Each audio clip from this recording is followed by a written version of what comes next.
30s, and now I see how crucial it is for achieving major life goals. Mark Hanna with Evergreen Wealth Strategies helps everyday people every day with their finances, discussing cash flow, liquidity, investments, insurance, and tax-efficient strategies. No matter your financial planning stage, Mark will boost your confidence and keep you on track. Learn more at evergreenstl.com. Equitable Advisors, LLC, member FINRA, a broker-dealer and a SEC registered investment advisor. Equitable Financial Advisors and MI. Evergreen Wealth Strategies is not a registered investment advisor and does not provide tax advice.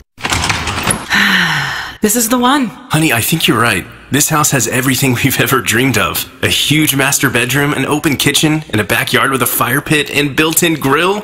I can't believe it. Finally, our dream home. It's absolutely perfect for us. We owe our realtor big time. No, you don't. We're just doing our job. At the Jeff Lotman Group, helping you find your dream home is our top priority. Bringing people and properties together. Call us at 314-406-8911 or visit us online at jefflotman.com. Hustle and Heart Sports Performance is the one-stop shop for St. Louis area football-specific and athletic training located in O'Fallon, Missouri. Hustle and Heart utilizes the top trainers in St. Louis, led by its owner, 8-year NFL vet Pierre Desir. We have a 40-yard turf field, college-style weight room, red light sauna, and a state-of-the-art recovery room to service all of your athletes' needs.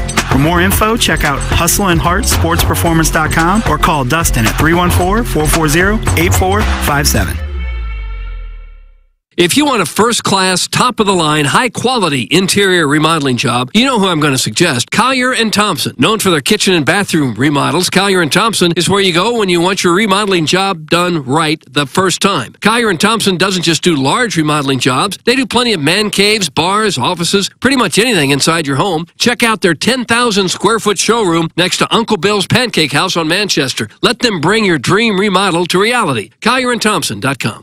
The biggest pro football contests in Vegas are back. Circa Survivor and Circa Million are now up to a record $16 million in guaranteed prizes. 2 ways to win and no rake. Circa Survivor contestants select one team each week with no point spread. Last the longest to win it all with $10 million guaranteed. In Circa Million, make 5 picks against the spread each week for your share of $6 million guaranteed through quarterly and full season payouts. Enter in Nevada. Play from anywhere. Visit circasports.com for details.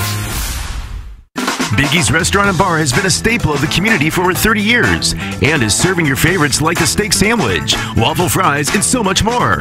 It's not just the food that's rocking. With a full bar and patio, Biggie's is the perfect spot for lunch, dinner, and a little laughter. Biggie's original hours are back. Open 11 a.m. till midnight, Wednesday, Thursday, and Sunday. And 11 a.m. till 1 a.m. on Friday and Saturday. Check out the full menu at biggiesrestaurant.com and stop in today. Stupiracy, the podcast where stupidity meets history and conspiracy. I'm really confused. What are we doing? With hosts Scott Rizzuto and Tim McKernan. It's time to learn the truth. Check out the latest episode, available now. As Riz and Tim delve into the gruesome details of the Erfurt latrine disaster of 1184. Oh, God, it's horrible. Discover how a meeting of European nobles turned into a horrific tragedy when the floor of a church collapsed, plunging dozens into a cesspit of human waste. Oi! Waster! Not the bathroom! Watch or listen to the latest Stupiracy now on Spotify, Apple, or YouTube. Presented by Evergreen Wealth Strategies. Visit evergreenstl.com or call Mark at 314-889-0503. And by Brown and Crouppen, 222-2222 or getbc.com. KPN-TFM HD2, Collinsville, St. Louis. This is TMA All Day. Rise and shine, St. Louis. It's the Brown and Crouppen Morning After on KPN-TFM HD2, Collinsville, St. Louis. At the Morning After STL on YouTube and on TMASTL.com with Tim McKernan, Doug Vaughn, Iggy Strode, and Action Jackson. 7:07 in St. Louis. You're listening to TMA. It's presented to you by Brown and Crouppen. Welcome to the Munganess St. Louis Acura, Munganess Burkhardt, Holton Toyota, 7 o'clock hour. And it's a program, Doug, that will be all phone calls today. Nothing but phone calls. It's going to be a tribute to Mike Francesa. Okay. Collier Thompson phone line, 636-9004-TMA.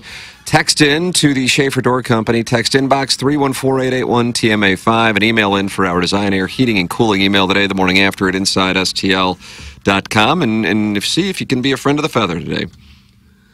I'd anticipate a long string of phone calls. When you throw it open like that... Yeah, when you open them up. We're just not going to be able to have much of an opinion at all for ourselves because we frankly won't have time. The people are so fired up about this Redbird Ball Club They showed up by the dozens last night to see our club drop another one. And I think some people are going to want to get things off their chest. They weren't really impressed in the Padres broadcast booth. I noticed that. Last night, Doug, take a listen to this audio of, is this Don Orsillo and Mark Grant? That's the Padres television broadcast team. Okay, hit the lever powder. Out of the way of a pitch up and in. Hey, Don, I'll be honest with you. I want to get this right out of the way. We are in St. Louis, Busch Stadium. This is not the Busch Stadium I am used to. No. Late August, early September. Usually it's packed. The Redbirds are in the race. It is a different vibe here. Yep, it's shocking. It is shocking. Not used to this ever. Everywhere we go, trying to take care of business, no matter who the team is, no matter where we're playing. And it's been playing out, guys, and obviously the road record, a big part of why they're in a playoff hunt right now. A lot of those road games have played in hostile environments, and this used to be one heading into. This was a tough place to play, certainly, and as Mud mentioned earlier, not the case right now. Not sure why that is, but the Cardinals are not out of it by any means, either at this stage of the year, but the fans have just not been coming. No, well, we're pretty much out of it. Why do you say that? Well, because I look at the standings from time to time. I get the sense the team is not going anywhere.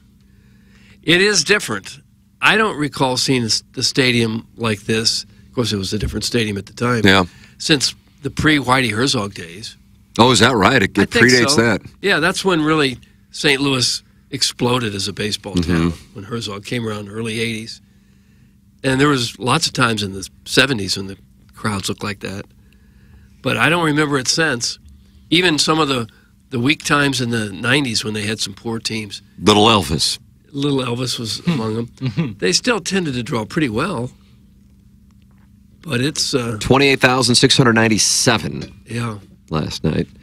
Jackson and I were wagering. I don't know. We did 3 shows yesterday. Don't recall which one we talked about it on. What was the over-under? I believe I said 11,800 asses in the seats. 11,800 Oh, really? asses in the seats is what I would think would be the actual attendance. Yeah. I would take the under on what I saw. Yeah, boy, it was really sparse in the outfield. Like it was like sad looking in the outfield. It's one thing if we talk about it, but it's really sad when other teams are talking about how bad the attendance is. Well, you can't help but notice. Yeah, it's probably the elephant in the room. I was there last night. At best, I'd say 8,000, 8 or 9,000. That's from Doug Prisnwellen. You can text in Schaefer Door Company text inbox 314-881-TMA5. And on top of all their other problems, it was about 100 degrees last night, too, on a Monday. That doesn't help. No, it's not going to incentivize people to go, but... No. It'll be interesting to see what kind of season ticket renewal they'll get. Well, my expectation, but I have been off on Cardinal off seasons. I think I'm going on 4 or 5 years now. My expectation is that you are going to see substantial changes.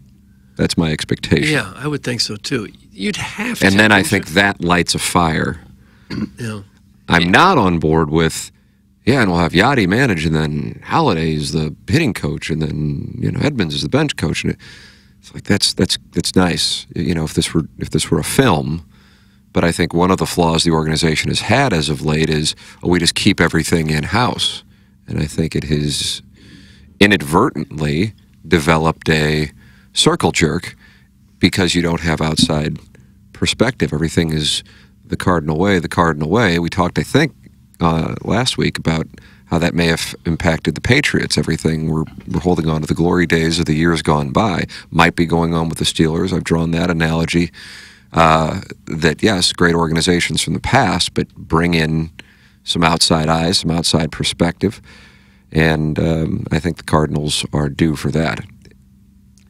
Oh, yeah, no question. One of the things staying in-house, I think will happen, could be wrong, I think they just pay Ollie his final year and they bring in Schumacher. And I think Bloom, I don't know if Mo steps aside, maybe for a year he's an advisor to DeWitt, but I think Bloom takes his job. Probably. But I expect Mozeliak to move to the business side of the operations. I could absolutely see Bloom going in there, and I could absolutely see Skip Schumacher going in there. But I'm saying we got Schumacher. Now I'm thrown off. Skip Schumacher. Right.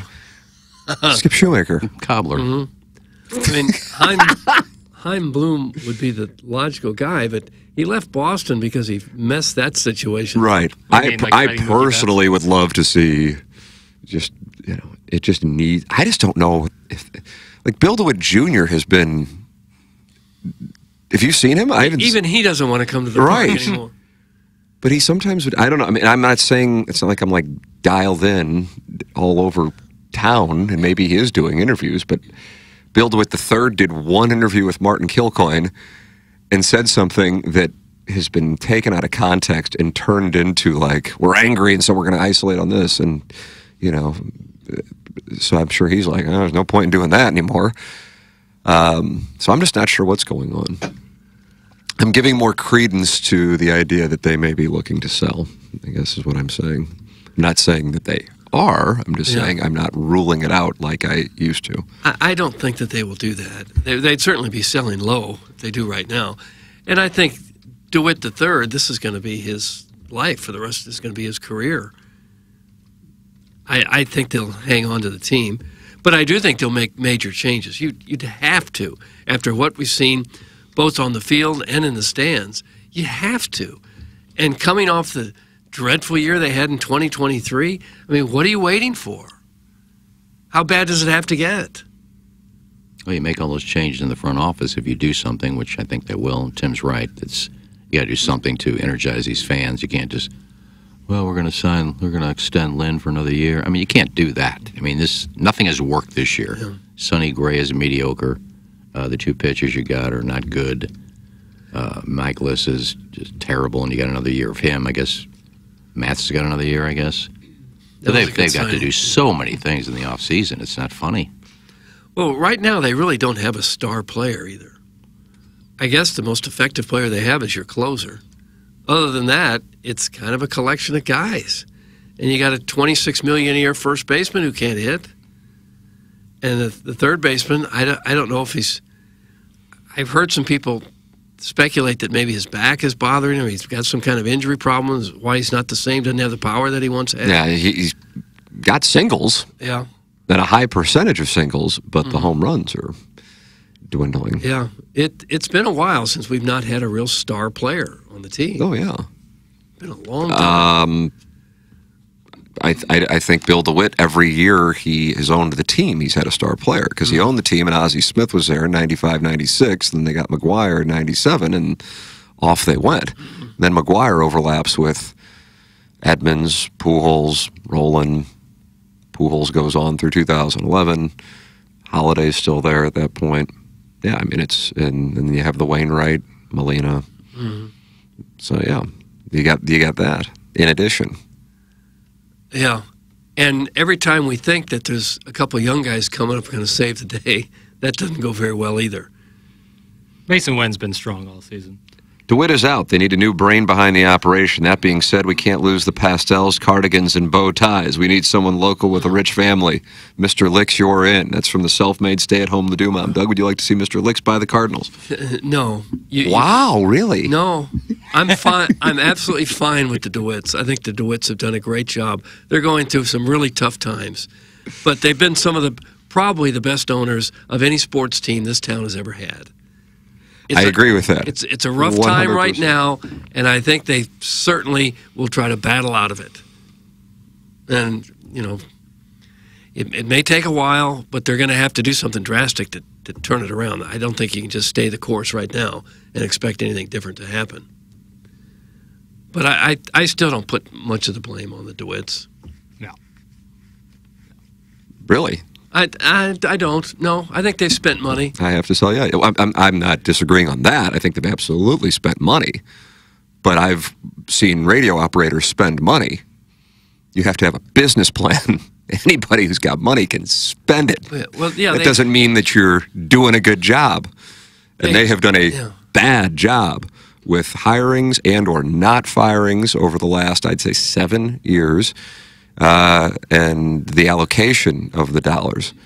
So, but I share your opinion that in general, when it's all said and done, Bill DeWitt Jr. will go down as one of, if not the best owners in St. Louis sports history. Yeah. It's tough for me to speak to anything really before I was aware of what the hell was going on, and I'm sure there were some great owners, predating, but in my lifetime, the funny thing is a lot of people would say Tom Stillman, and I'm not saying that he's not, I'm just saying that was one incredible year, followed up by a great regular season that was cut short by the pandemic, but this has been sustained since he took over in 95 all the way up until 2022. I think they have thrown their lot with Mozeliak, and they've counted on him, and he gave him a whole bunch of really good years, and now they're having problems at the end separating from him. Because he's the one, I'm quite sure he'd be the one hiring the managers, and he's the one with the say on the free agents that they're getting. And the DeWitts might rubber stamp it, but I think they're counting on Mozeliak to do it. I guess my question is, who is running the philosophy? Like, is it Mozeliak is told this is the philosophy, spend and do what you want to do based on that, or is Mozeliak the one, who's kind of conjuring that himself? I can speak to 2004. I believe it was 2004. It might have been 2003. Whatever. They signed Albert Pujols to an extension, and this was done at spring training. We were out at a cocktail lounge. It might have been a Stag bar. I'm not sure, even though I am. And Albert Pujols' agent, who I believe was his agent all the way through his career, but I don't know that for sure, came up to us, and we were BSing, and he goes, this deal almost didn't get done. Now, again, this is 2 decades ago. And we're like, really? I mean, what's there to argue about? And he goes, your owner is really involved. He's not just what he was used to as being the standard owner. Okay, I delegate. He was really involved. Now, that doesn't mean that he is now, but the point being, to your question, is that he was really involved. I don't know if he is now, but this isn't just a sign your check and off you go owner. And it does seem like there's more of that now than perhaps there used to be. I could be off on that. Yeah, it's part of the allure, because I can build my legacy. I'm kind of bored. I've got $1 billion plus. This is my legacy. I'm going to try to win a championship. It's the last thing that I'm going to do. And super rich guys are attracted to things that they can't completely control. That's a challenge to essentially climb Mount Everest metaphorically, or sometimes literally. Yeah, just the change in ownership that we've talked about before, leaving from family ownership to more corporate. You think he meant involved in that? He wasn't just telling Mozeliak, he was very, it was Walt Jocketty then, and he was very involved in the process, and he wasn't, and he nearly blew the deal up. So that's what he was referencing. Now, that's one incident. It was 20 years ago, but the point is he was active then. So therefore, I think he also deserves credit, because that was a great run through 2015. It was a great run. The other issue is, in addition to take your pick of whatever we've talked about that's off the field, is if you're looking at the pipeline isn't exactly chock full of talent. No. So this is why this is really more of a macro conversation, because I don't know what's coming around the corner, and I don't know if they're going to be in a position, because of the television situation, to go, okay, let's get aggressive here this offseason. I'm not saying that they won't. I'm just saying that I don't know if they're close, and they're sure as hell not a player away. Right. And when the market looks like what it looks like, and you don't really have the prospects to move guys around, it's like either spend like crazy or kind of stand pat and hope for the best. And that's kind of what it's been for the past couple of years. Doug, in the YouTube chat, DeBear says, rumor DeWitts want to sell, and Stan may be the man. Stan Kroenke. Oh, no! That's from DeBear. Is baseball the only team that he doesn't have? Yeah. He's got the Avs. Now, it's interesting, though, that he transferred the ownership of the Avalanche and the Nuggets to his wife before they moved. Legal, yeah. Very much in the spirit of the law for one family not owning teams in different cities.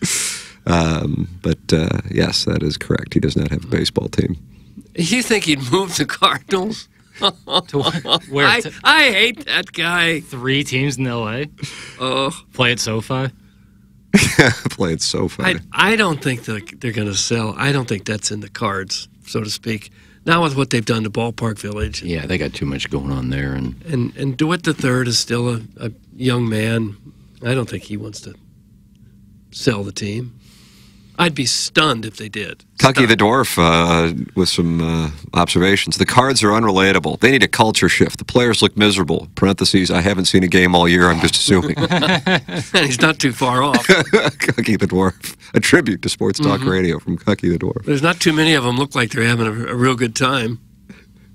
Well, they're trying to shake things up. Thursday they got David Freese throwing out a first pitch, and Young Gravy is coming in to throw out a first pitch and playing...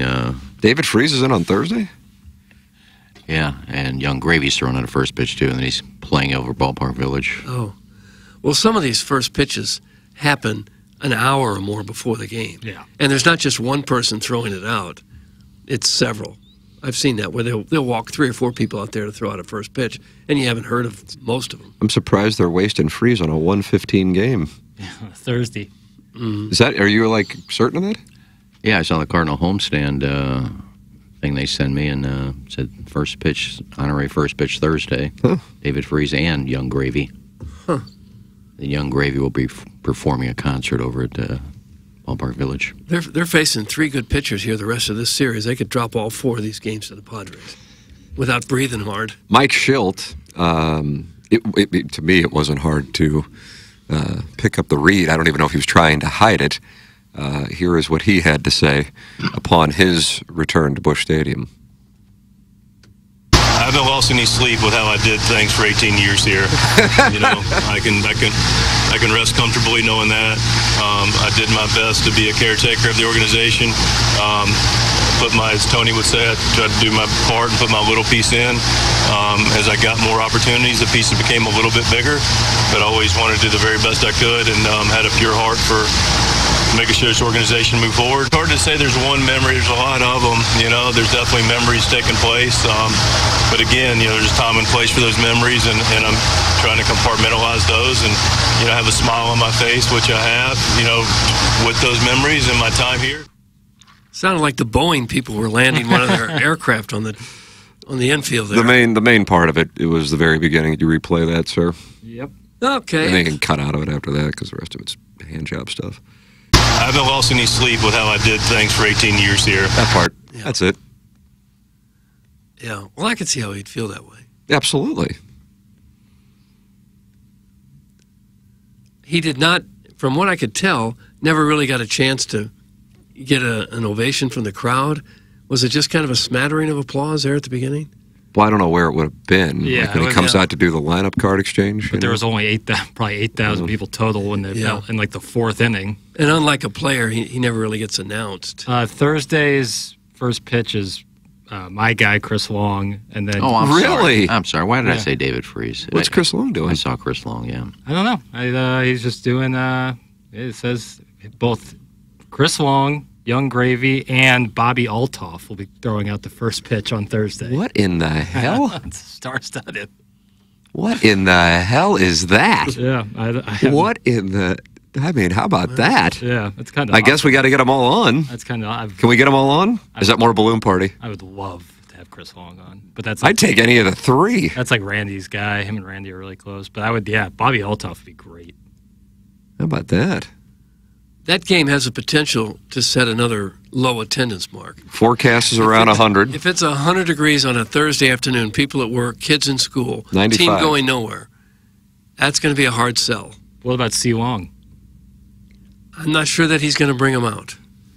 Be fun to see him, but I'm not sure that he's going to bring out a big crowd. I used to have a number for him. I don't know if I still do. His podcast still big? Green Light. Huge. He does it. They're doing it. He was just in Lambeau, doing like a week at Lambeau. Way to go, Ken. That IQ test finna be lit. That's from Nate in Tallahassee. Did we take IQ test? We've talked about putting one on. KJ is going to try to do it. He's just saying with Iggy missing the David Freese, confusing him with Chris Long. Boy. Nice, Doug. He's not going to do well. There was something else in that release that mentioned David Freese, but I knew I saw Young Gravy. I forgot about Chris Long. And Bobby Altoff. He wasn't mentioned in the... She. I don't know who he is or she is. I was going to say, who is that when Tim said, I'll have all 3 of them on, but I want to act like a fool. She's probably some huge star. I never heard of her. The podcaster. Oh, that's She why I interviews a haven't bunch heard of big stars. So I haven't heard. Is that still going on, or is that fallen off? No, we're still going. She just interviewed someone big. Nice. David Freese? JoJo Siwa. That's who she interviewed. JoJo Siwa, Doug. Yeah, I can see why she's such a big star. Oh, well. It's been a rough year, even for people throwing out the first pitch. Well, good news. The Tigers take the field on Thursday. The Colonel will go live following the game. Can Bobby Althoff call in? And I am looking forward to our audience leaving voicemails for the program. I still don't believe the filtering system is going to be up to snuff for the Colonel, and I think some of our listeners are going to infiltrate it. Yeah, no doubt. I think that whole combing through the audio thing is a bunch of BS. I think Gabe's off on he's worried about F-bombs and then YouTube remove. I'm like, Oh, you're fine. we did the QFTA yesterday. I probably said, Yeah. we profanity 1,000 times. YouTube doesn't monitor that stuff. Yeah, that okay. stuff's for the olds. Yeah, Nobody gives a they- crap about that anymore. YouTube No. isn't monitoring that. So, yeah, you didn't have to worry about that. Not to say, hey, call in and drop F-bombs. I mean, who gives a damn? But I'm just saying that the Colonel said he's going to cut it off at 2-minute voicemails. That's fair. That's the last thing you want is some guy pontificating. Now, on to the second yard. Yeah, and another thing about these Tigers. The IQ test should be done live from my house in Como. That's from the Warson Woods Wacko. He has a house in Colombia? It's news Maybe to he's me. one of those slumlords making a fortune off I'm not driving all the way starving up there college for kids. IQ test. Well, how far would you go? I don't know. We'll need to get that nailed down. Not far. Oh, he meant my house as in Yeah, I the was bar. surprised you. I didn't know if you were doing a bit there. No, I really... Even I knew that, and I haven't attended my house. I know, well, that's that- where Jackson used to get that ass. Yeah, and I would do this, too. Really? With bottle service in one hand and the sparklers. Yep. Chairman, how is the IQ test proceeding with Maddie, the Tridelts, Little Beer Cats, Iggy? What do we got going on? Yeah, Kurt! I don't think the chairman's in the building. Kurt! Oh, is he not here today? I texted him, and he hasn't gotten back to me. I hope he's okay. Was he here earlier? No. Okay. What the hell? I don't know what the deal is. So I texted him about 7 o'clock saying, you good? So I haven't got anything back. I hope he's just oversleeping. Think he's being held hostage? Holy Hope crap. not. I hope he's just overslept. I thought he maybe had a sound story on. He said he one had a sound day. story earlier, but I thought it would have been like at like 9:30. I have one tomorrow. He's going to a customer's home on Thursday. I don't know. I thought maybe there was something early in the morning. No, there's nothing in the morning now. I don't know. I hope he's all right, man. Me too. What the hell? That's all I'm hoping for. So I will alert people when I get the message from Kurt saying he's okay. Okay. We don't want another Willie Springer situation. I just hope he's oversleeping, you know. That's happens to the best of us, but I hope he's not in trouble or something happened. Huh. The bar, you anal virgin. That's Yeah, from I- Warson Woods Wacko. I eventually got it. Sorry. It's been a minute since I've been in Let Columbia. me tell you something. I was looking at going down to Columbia for some games and Doug having what you call a sleepover. Mm-hmm. Yeah. So you can stay at the Tiger Hotel for the Buffalo game. Mm-hmm. It looks like it's a nice hotel. I didn't Tiger realize Hotel's it. nice. Old, but nice. Yeah. Yeah, they've redone it. Great clearly. location. What do you think the price is for the Tiger Hotel, which I would gather is the nicest? Is that the nicest hotel you Broadway. think? That or Broadway. Broadway's a little Okay. That's where like all like the other teams and like people do concerts. They stay at the Broadway. Okay. And where is that? Is that like by Willie's? Right next to Willie's. Okay. God, that used to be like a... I'll say 380 a night. Nice, Iggy. You're in the ballpark, 358. Yeah. Jeez. Now, Tiger Hotel is not available for any other games the rest of the way. Not necessarily surprising. And then the next week, Doug, Boston College and Doug Flutie come to town. Okay. Little Saturday morning, 11. Is that 11 or 11:45 kick? 45. Flutie doesn't still play for them. You don't know that. And he's going to celebrate his 40th anniversary of the pass. Were you at that game? Oh, yeah, I was. Was that at the Orange Bowl? Mm-hmm. And Missouri's going to honor him because of Missouri's ties to that game. The cheapest hotel, well, what I saw, maybe I'm off on this, that's available. I guess there's probably some places with hourly rates. For that weekend, I saw the Hilton Garden Inn, $850 a night. For Columbia, Missouri? That's right. Now, what would hourly rates be if you go into a motel? What would they charge you for the hour? I don't know. Bang out 6 hours. Because it may not get to $800. $140 maybe. Don't you think the Airbnb business is probably booming in Columbia? It is, but I mean, even that gets into you know. And if hotels are going to be that much, it's not like Airbnb owners are dumb. They're going to also raise the price of their stuff for that weekend, you know. You think Rosinante might be for sale? Yeah. That wouldn't be a bad play. A big trailer? Rent a trailer, like a Winnebago type thing, and just got a stove and a couple of beds and just drive that up there. I think Mr. Licks thinks $358 is inexpensive. Is the most expensive hotel really $358? Wow, Mr. Licks. Oh, gosh. Orson Woods Wacko says stay at the Drury East. That's the place to stay. Doug, Drury East. Drury East. All the way down Stadium, I think, kind of by the mall in Columbia. Doug had his dad orgies at Broadway. That's from Chairman Stephen Wildwood. Yeah, I stayed there on Father's Weekend. What a change in our sports world. I'd rather drive to Como to watch the Tigers than drive downtown to see the Cardinals. That's from the Dover Soul. Cyclical. Well, you suppose it would turn around the Cardinals? Because we've talked about all the different factors that they're facing, including a lot of folks, maybe mostly older folks, don't want to go downtown anymore, afraid to go downtown. You think it's as easy a fix as a better team? Yeah. Yeah, but of course, I know you know this because you put the disclaimer on it. I'm not sure how close they are to having a good team. Right. That's... Yeah. But yet I continue to say, and I said it yesterday, that I still, you know, and I realize it's weird to say following a rather dispiriting loss last night, that I can't imagine that this is just going to like fizzle like this. They just haven't had a lot of fizzle seasons. Last year was like a disaster. Mm-hmm. This is just kind of a, even in 16, 17, and 18, they were lurking for a postseason spot all the way until the end. At some point, if they're not going to be in it and contend, you'd almost rather it bottom out, just to force their hand to do something drastic. But then again, but keep in mind, this was a last place team just last year, and what did they do? They gave the manager an extension. Why wouldn't you? Right. I don't feel like we talk about that enough.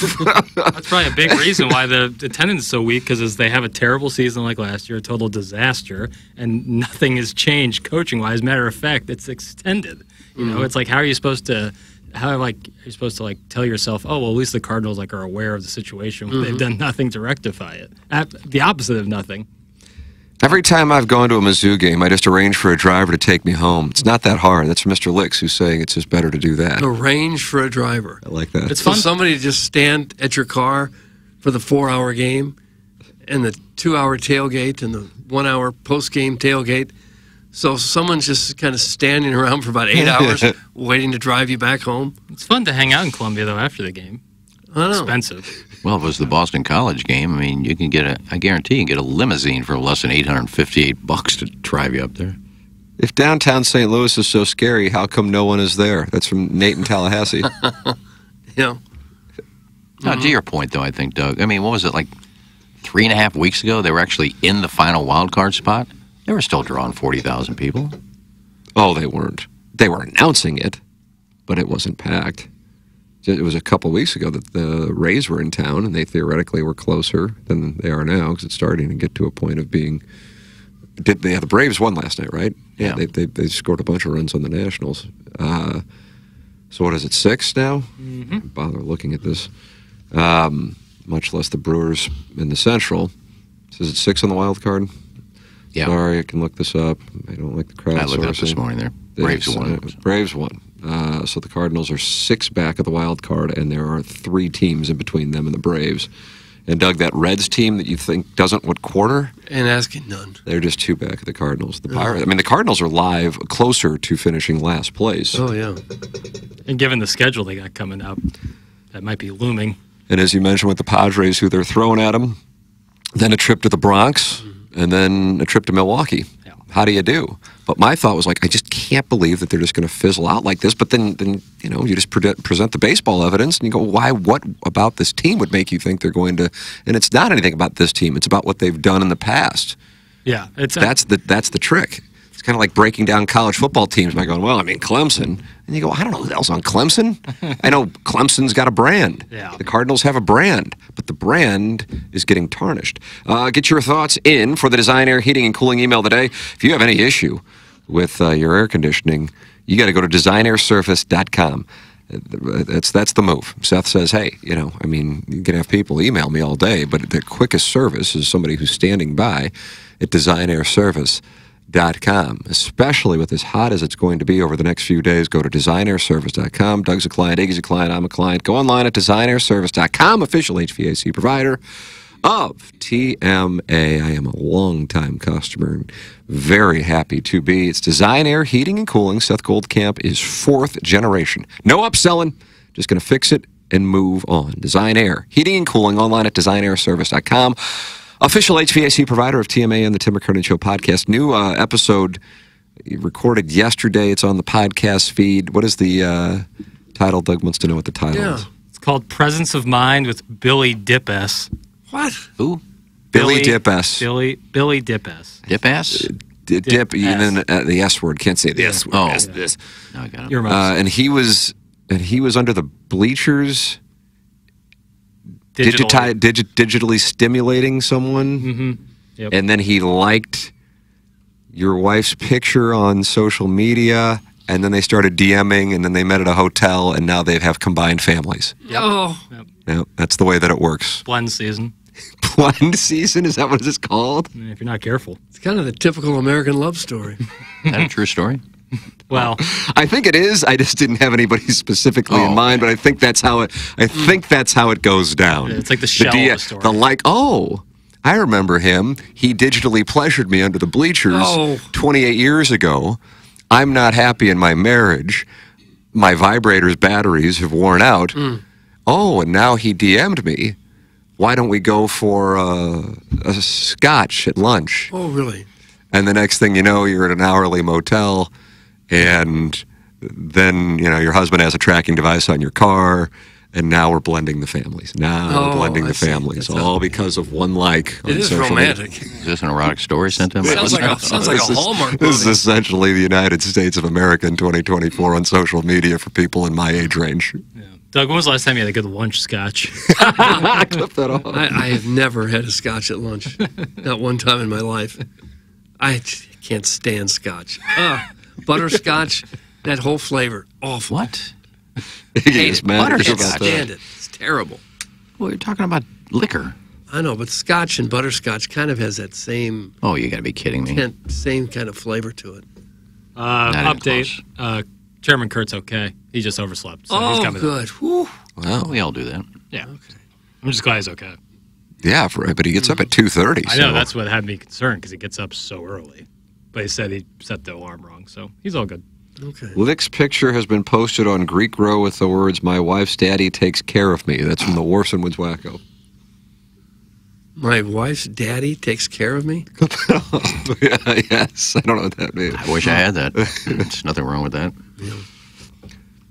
No gave the extension in case they started off bad. He knew what he had. That's from Starfish Street. I think he meant Mo, and I think that he may be right on that. Keep in mind, the way the extension was framed was, once we realized that the starting pitching was fixed, we wanted to take care of Ollie.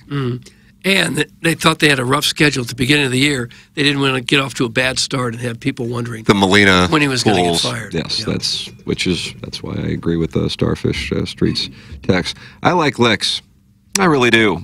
He's had some bangers, like the post about the dishwasher on the fan plur. But man, when he misses bad. Maybe sit out today, champ. It's from Brian Henshin, not on board with whatever Mr. Licks is doing today. Okay. But don't say sit this one out, champ. He's selling a refrigerator on the fan page? Doug, you're on there. You were... No, I have not seen that, no. I'm not going to speak for Stan. That's something Stan needs to do. Stan's going to buy the team. That's according to DeBear. Could anything be worse than that? Anything at all? Be worse than Stan Kroenke buying the St. Louis Cardinals? I do have to say now. DeBear opened it up in the YouTube chat. Not that but I actually had a gentleman emailing me seriously about that yesterday. So that is making the rounds in As I believe Charlie Tuna used to call it, Petticoat Junction. Remember, he used to call St. Louis Petticoat Junction. You don't think the DeWitts would do that to us, do you? If Stan were to do that, it would solely be to further crush the souls of St. Louis. Just be like, you think you'll ever escape me? It may be the most gangster move in American business history. Yeah, it would really be sinister. Unless he spends money and puts a good team together, they win the World Series and people will love him. No. I don't think that's lovable. No. Sell it to the Taylors or to Kavanaugh or to Stewart or somebody like that. Or to us for cheap. Yes. With no down payment. We're going to need a no down payment buy on the Yeah. car. I mean, people who have money finance things. Right. So if we can get a $2.5 billion loan at like 7%, right? What would the monthly nut on that be? God, what do you think? More than $2,500? If it is, we can't afford it. But like, let's say we wanted to go get like a $10,000 loan. Could we use the Cardinals as collateral? Yeah. Yeah, like to get a boat. Yeah. To look back and to think that the DeWitts got the team for after they sold the parking garages for roughly about $50 million. Yeah. And now it's worth value. over $2 billion. Yeah. This is a royal city, anyways. That's from the self-made stay Not a home. royal city. Oh, why doesn't Kroenke buy the White Sox? You want to buy a franchise that's struggling? Move them to Nashville. Be a hero there. You might just do that if you're not careful. What in the world would be left of St. Louis if the Cardinals left? There would be nothing. Battlehawks. Yeah, Battle Dome. And we get that extra home game. The Battlehawks will be there for another 3 or 4 games, and then the league will fold, and then that'll be that. Yeah. Well, when the DeWitts bought it, didn't they have like 7 or 8 people that were also like Pratt? Drew and some other Bauer, people? Fred Hanser. Mm-hmm. Yeah. I think my dad. Your dad, yeah. It was all Country Day guys. Yeah. Yeah, and Hanser was like the face for a while, wasn't he? He was the lawyer. Yeah. Did a lot of the work there. Yeah, you just get 7 or 8, 9 people to chip in. Tim. Yeah, I'm definitely at the top of the list. A few other people. It doesn't take many to get to $2 billion. Not many at all. If Stan bought the Cardinals, and that's a big if, I'd lay odds he'd move the team to Nashville. That's from the Austin Ass Hanky. Someone's going to move a team to Nashville. Yeah. Kroenke gets to buy Rams Park next month for $1. Thanks. That's from the 314. That's right. That bastard! Think he could sell it to us? Would you buy it for $1? For $5, yeah. Well, if he's going to buy it for $1, I'll pay him $5. Yeah. He's going to 5x his money. With an expensive upkeep. It's all a soccer park now, isn't it? Isn't that Lou Fuse I would soccer? memorialize it. Oh. Like, this is where media members fought. Yeah. Here's where the... God, there was some real hammer and tong struggles there among the media. Here's where the trash was burned in the player's face while they practiced 2 days in hot August. What's the land worth? I don't have that figure for you. Yeah, it's worth more than $1. It is, but that was the deal. Yeah. Anything to get in the move here. Cucky the Dwarf is suggesting a TMA car wash to buy the Cardinals. Are you interested in doing that? Yes, I am. Topless? I have to think. It's Yeah, that's the only way we're going to be able to generate enough. Yeah, we'll have to do it this week because it's going to be hot. We would wash cars topless to get the Cardinals, wouldn't you? We have to do it for 30 years. I think more than that. Oh, yeah. That was one of the first charity things that we took part in at KASP. Me and Jay and a bunch of people went out to PT's for a topless car wash. Would you just stand there and ogle, or did you, were you, helping? I don't believe we helped. So what did you do? I think we talked to the girls and just hung out.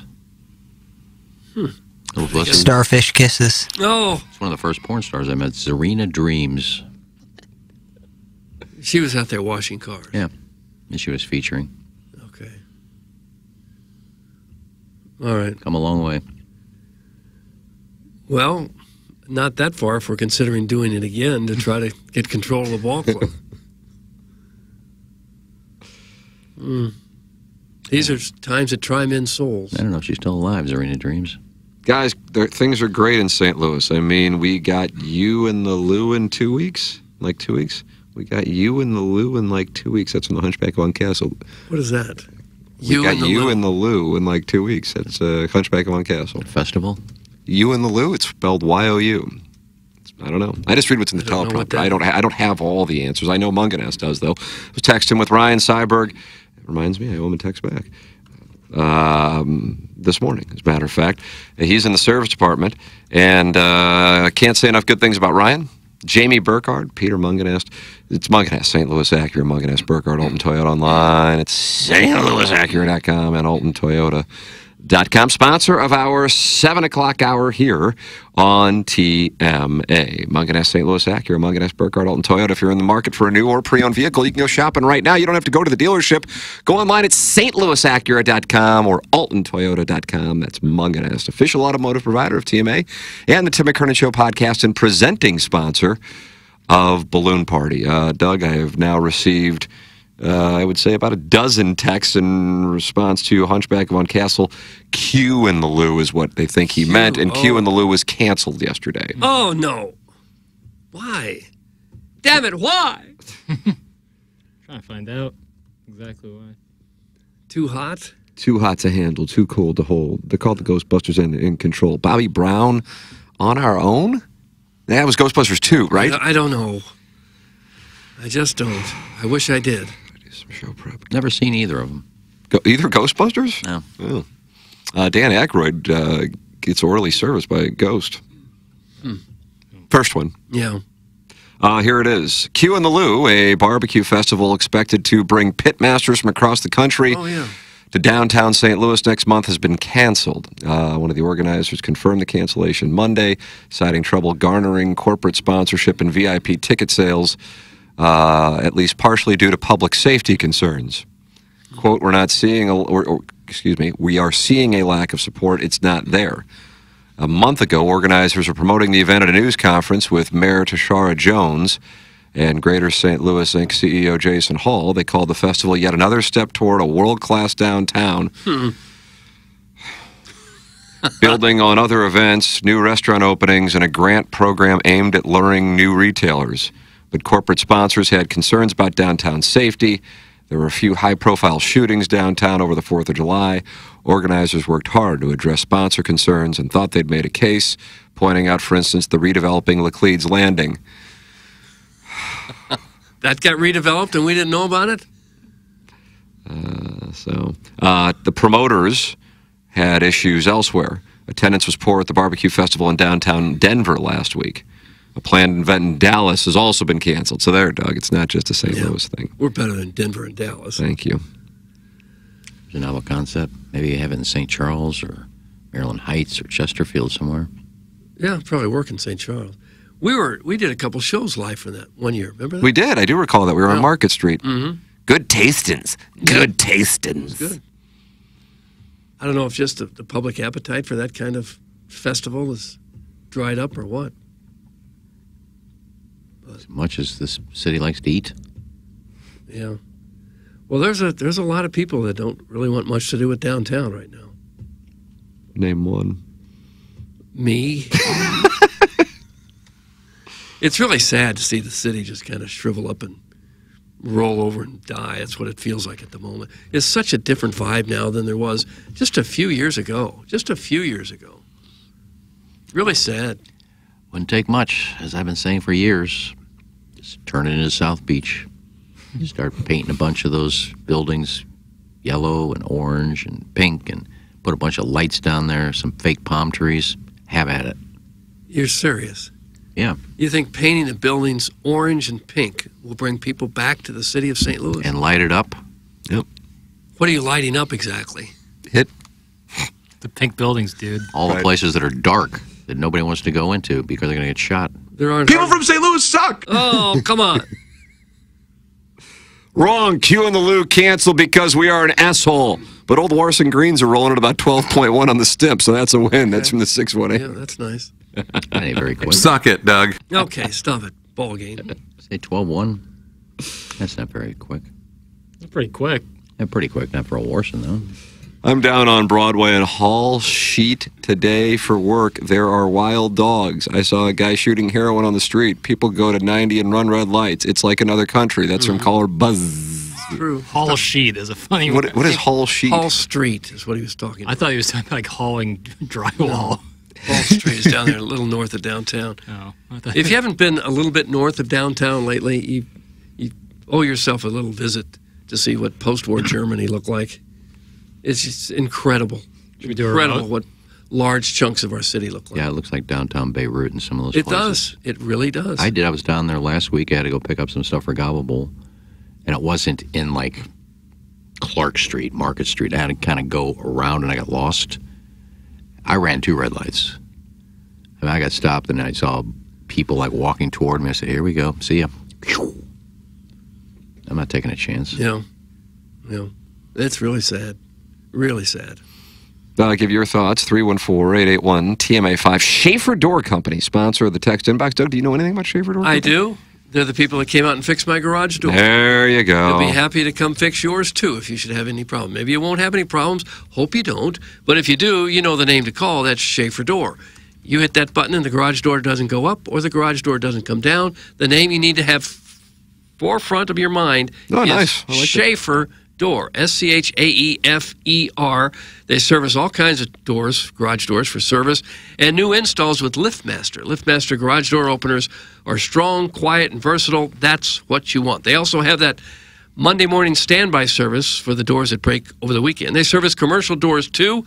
If you run a business or warehouse with big, tall doors, Schaefer's experienced in those types of jobs as well. The business has multiple family members working there. They've got people that have worked there for many years, and they're hiring right now. Great company to get involved with if you're out there looking for a job. Schaefer Door. Their website is schaeferdoor.com. I'm going to go ahead and give the phone number now. Do it, yeah. 636-782-3608. You didn't write it down. No, I saw that. 636-782-3608. The website, schaeferdoor.com. Any kind of problem you would have with your garage door, they'll get out there and get it fixed. Schaefer Door is a LiftMaster partner. 100 West Dental and Dr. Brandon Pryor invite you to come out and see them in the way that they handle dentistry.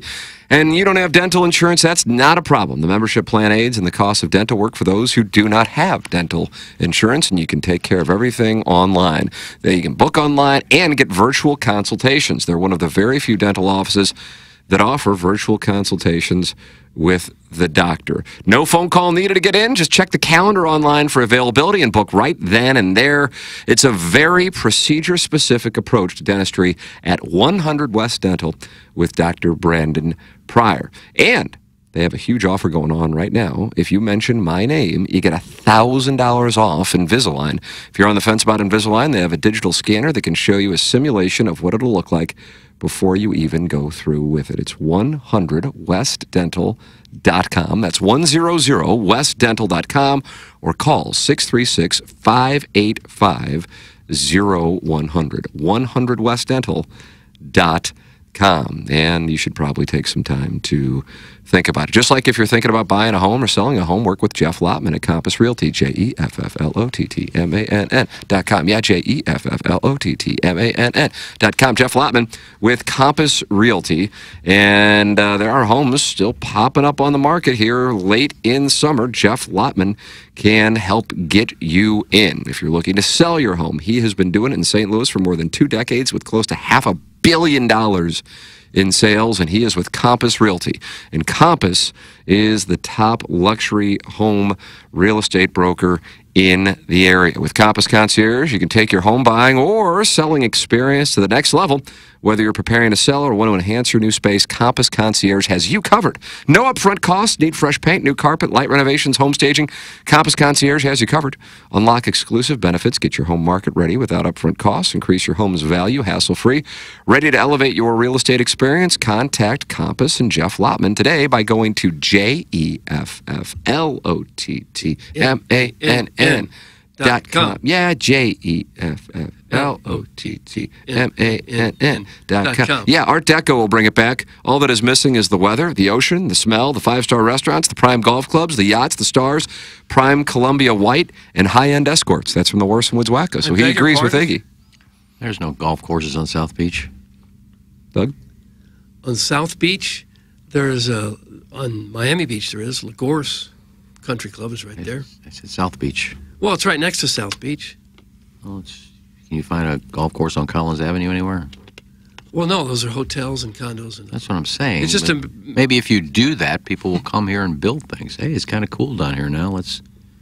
But we don't have the weather Miami's got. No, we don't. I'm not saying in the wintertime. But as long as it's lit up and it looks pretty and it looks kind of lighting would help. Deco-ish. That's for sure. We're not an Art Deco type of city. I don't know. Lighting would certainly help. I'm with you there. I'm just trying. Sure. Trying to save the city on my own. I think you're in the pockets of big paint. Guys, once the Rascal Flats Hoedown Stampede opens up, things will really change downtown. That's from the DeSoto Dandy Man. Don't forget, no state income tax and business-friendly local governments. That's from Clevie Wade. Yeah, that's true, too. That's the big one. That is the big one. It's about time for Chairman Steve to call in and explain that it's not that bad downtown where he overpays for rent. Yes, I said rent. Oh. Love our Chairman Emeritus. I fear for his safety. Doug, what dem nips do? That's from Mr. 63011. He has a fast golf cart. Very fast. I don't see how the nips are related to Chairman Steve's apartment living. Well, what do they do? Oh, hey. Well, hello. Ooh, somebody's weeing next to us. That's brought to you by Schaefer Door Company, also the sponsor of the Text Inbox. You know what else they got going on in the city right now is city earnings tax refunds. I got mine yesterday. Woo-hoo, thank you, Mark Milton. Yeah, what'd you get? Time is running out. 38,000. No. 40. Even 40. If you must know, it was 700 some. Oh, nice. Yeah. It's a nice hit. It wasn't nice bad. little hit. Just right out of the blue in the mailbox. You going to take that and lay the 47.5 on Thursday night? I'm not going to gamble. Double it up. Put it right in the bank. You have to have a house to do that? Double that money. No. Let me explain. Time's running out to claim your St. Louis City earnings tax refund. If you lived outside of the city but had city earnings tax withheld from the tax years 2020 to 2023, you may be eligible for a refund for teleworking days. What this is, a lot of businesses headquartered in the city told people to work from home, and they didn't live in the city. They lived in the county or somewhere else, but the city still took out earnings tax. So through the courts, they've decided that the city had no right to take out that earnings tax if you weren't actually working in the city, you were working from home. So now they're giving refunds. STL tax lawyer Mark Milton is filing refund claims for people like you and me. Thank you, Milty. He got me my cash. You can do it yourself, or you can do it the way I did and hire Milty to file your earnings tax refund claim for you. I didn't need the hassle, and he knows exactly how to do it. Now, for his clients, Milty does need to wet his beak just a little bit. Oh, he does. He's charging a flat fee of 15% of your total anticipated refund amount. Very fair. You just need to visit stltaxlawyer.com to get started, but you need to do this now because the deadline's coming up. It's on September 30th. You wait till after then, it's going to be too late. Remember, if you don't ask for a refund, you're not going to get a refund. You got to ask for it. You got to file. File your refund claim today with STL tax lawyer Mark Milton by visiting stltaxlawyer.com. The choice of an attorney is an important decision and should not be based on adverts. There you go. Mark Milton, welcome back to TMA. Send your emails in for our Design, Air, Heating, and Cooling email today, the morning after at InsideSTL.com. And get involved on the radio program by texting in to the Schaefer Door Company. Text inbox 314-881-TMA5. And, of course, you're welcome to call into the Collier and Thompson phone line, 636-900-4TMA. 636-900-4TMA. Let's see. There's a guy painting the old Clarion Hotel a shade of coral right now. I think the painter is David Freeze. That's from the Newt Bowl eligible. So that's what he's doing in town. This is going to be a windfall for the Sherman-Williams people. Big paint? Big paint. I remember Big Oil, Big Pharma. Now it's Big Paint? Big paint, yeah. Yeah. They're going to make St. Louis sing again. Well, I want a cut if they do this. You're not going to get a cut of anything. Sherwin-Williams gets a big contract for this. Yeah, big shout out to Mark. My wife filed hers out, and we're waiting. We should be getting about $9,000 back for 3 years of stealing from the city. Look at that, Doug. Yeah, there's going to be a lot of people get a sizable check. If you worked at home, but your office was located in the city still took that earnings tax. But how do they prove you were working from home? How do you have to prove that? Can everybody say I was working from home? No, you have to get some kind of signed letter from your bosses. That's what I had to have.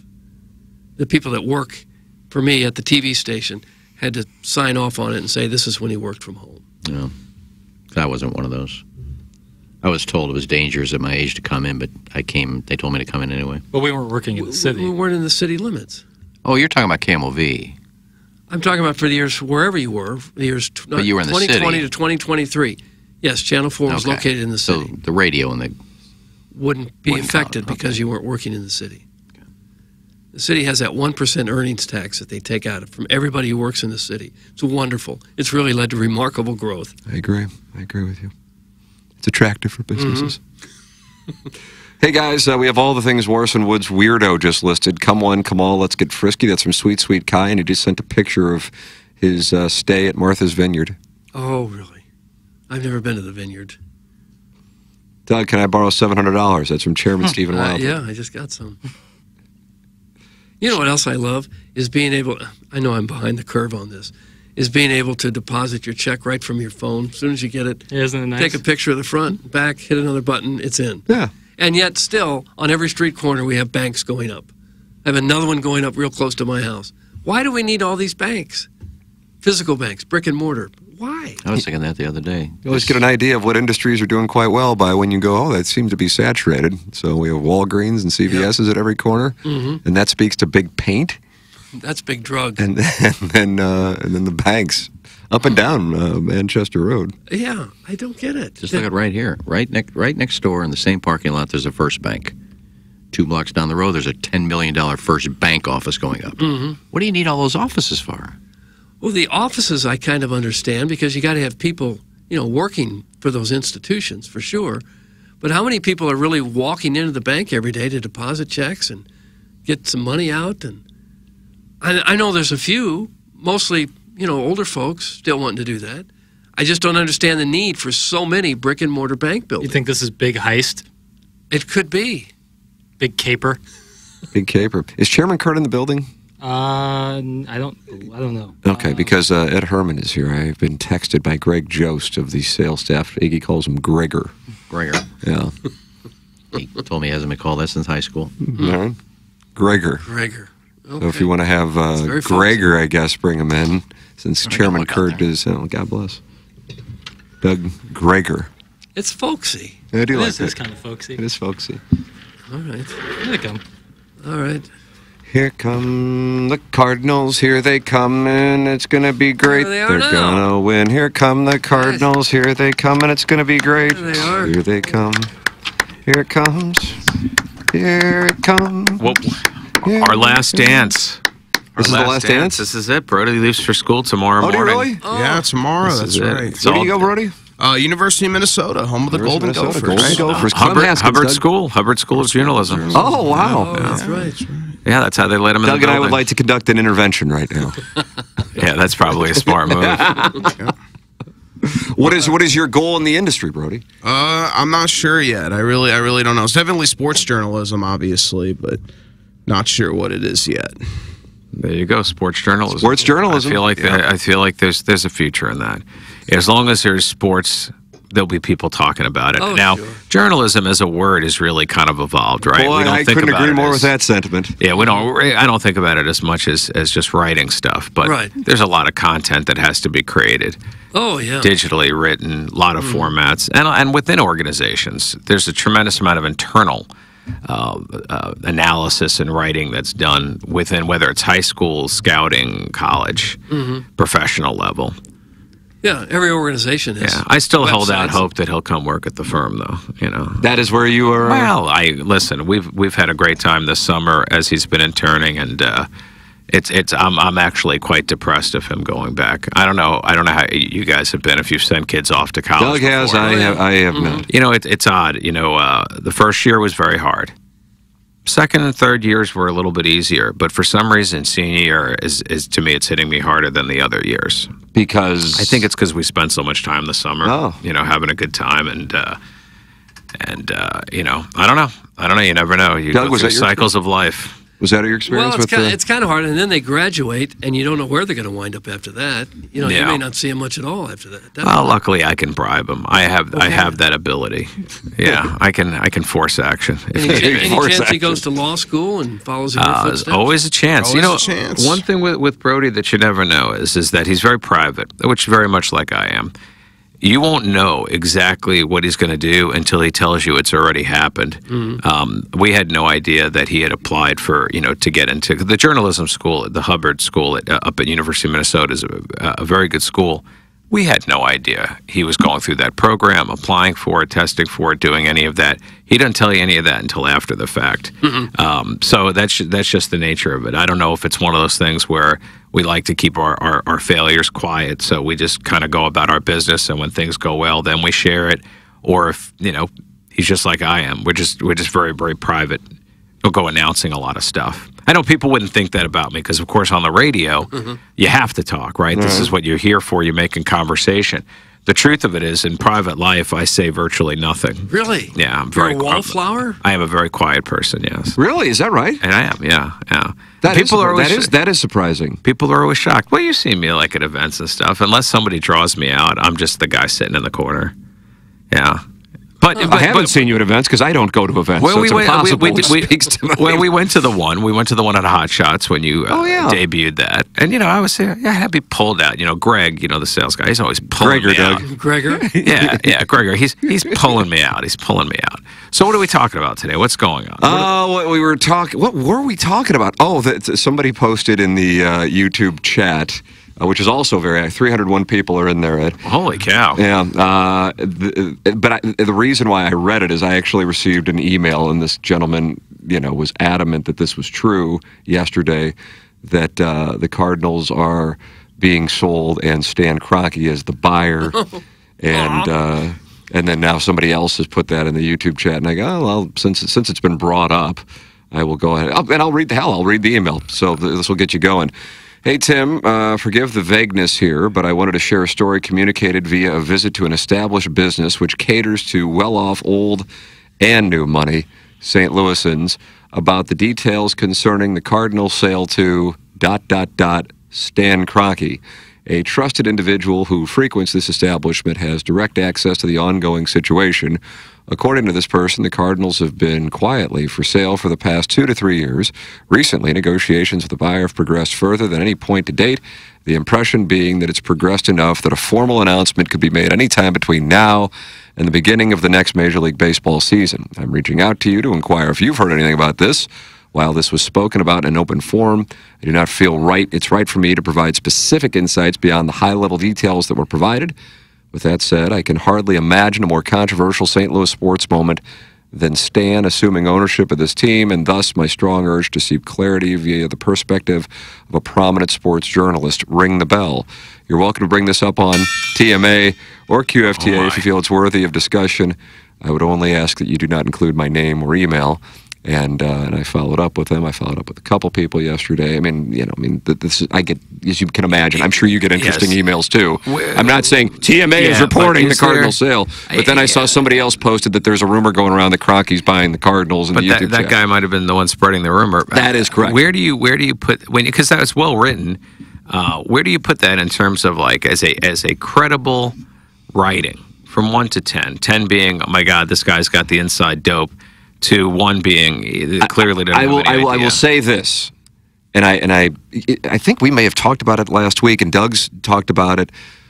A person that I know who I can say with credibility, or has credibility without question, says, my understanding is they are trying to sell. That's separate from, I don't know this gentleman who sent me this email. I don't know the guy, but that doesn't mean Stan Kroenke. That doesn't mean that they have sold. And so when I heard that, because I've been on the radio for however long going, I just don't see them selling. Same reason Doug says Bill DeWitt III is not, Bill DeWitt Jr. is 85-ish. He turns 83 next week. Yes. Okay. Well, I wouldn't be, organizations get sold all the time, and no matter where they come from. Celtics, Jackson. Celtics going right now? Currently under sale, yeah. Yeah, so the part where they may be for sale is not surprising. The prospect that Kroenke, I wouldn't be surprised if he was interested.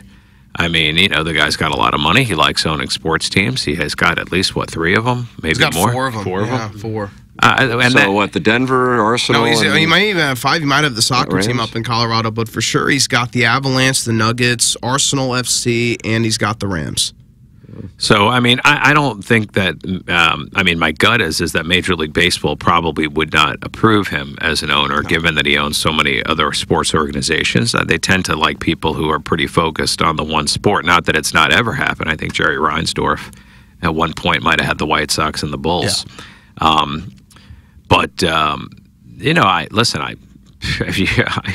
I guess if you want to piss the Cardinal fans off about as much as possible, I can't think of You want to empty out the stadium completely. Yeah, I mean, anything worse you could do. Oh, my God. I mean, that would, I really can't imagine. I can absolutely imagine them being sold. I cannot imagine them being sold to a group that involves Stan Kroenke. Why wouldn't Stan Kroenke buy the Rockies then? If he was going to buy a team, why wouldn't he buy the Rockies? Because he's got every other team in Colorado. Well, but the Rockies may not be for sale. You know, but that would make some sense. On the other hand, other than, you know, he has won championships. With, so now you're four. Now you're four. I'm not four. Are you just take-smithing right now? Listen, I'm just saying this. I'm just is this engagement for me? I'm just putting this out there. I do not want him to own the Cardinals. I wouldn't support it, and I wouldn't be happy about it.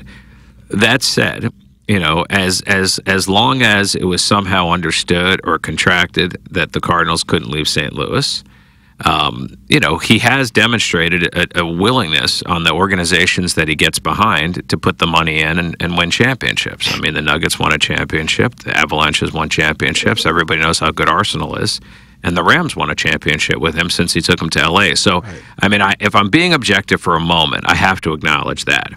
That said, I never want to see his ugly face here in St. Louis, that little fat face. Easy now. Wow. I was like, oh, my God, I was about to step in. No. I'm very controlled. My fear would be that he owns the team and the people boycott the team, and then he says, well, no one's coming to the games, I got to move. Just the same reason I moved the football team. It's a dying city and we're out. Yeah, you know, and the thing is that I've lived long enough to now say you never say never. You really can't, because we've seen things already happen in our lifetime that we thought, well, there's no way this is ever gonna happen, and we've seen. And that what would happen. that be in your life? I mean, we've seen it. We've seen organizations moved, or you know, over and over again. You know, all of them. I mean, I'm sure I grew up with the Oakland Raiders, thinking Oakland Raiders, man. Then they went to Los Angeles. I'm like, Los Angeles? California. Then they went back to Oakland. I'm like, finally, justice has been restored. Now you got all these sports in Las Vegas. I'm like, the hell are these teams do in Las Vegas? Nobody lives in Las Vegas. Apparently, you know, between the tourists and the retirees, I guess they have enough to support a bunch of professional franchises. I don't know. You know, never say never. Things happen. It's a frightening thing to think about. You know, when I was watching the TV show The Apprentice years ago, I never would have thought that guy would have been president one day. You know, happens. Yeah. You know, stuff happens. Yeah. You know, predictions are dangerous. You know, crazy things occur. So, speaking of crazy things occurring, and I don't know if you guys discussed this, but one of the absolute coolest statistical anomalies occurred yesterday in baseball. Did you guys discuss the Danny Jansen? Oh, yeah. Well, we talked about it on Balloon Party. Yeah. Now, that's worth a moment of discussion, is it not? Or is that just too heady for your listeners? No, it's not. Come on. Okay, for those of you who like really interesting, cool statistical anomalies, yesterday, for the first time in baseball history, a box score came out where Danny Jansen appears in the box score for both teams. He appears as a member of the Toronto Blue Jays, and he appears as a member of the Boston Red Sox. Finishing off a game from June 26th. The game started on June 26th. Danny Jansen was catching for the Blue Jays, and he was up at bat.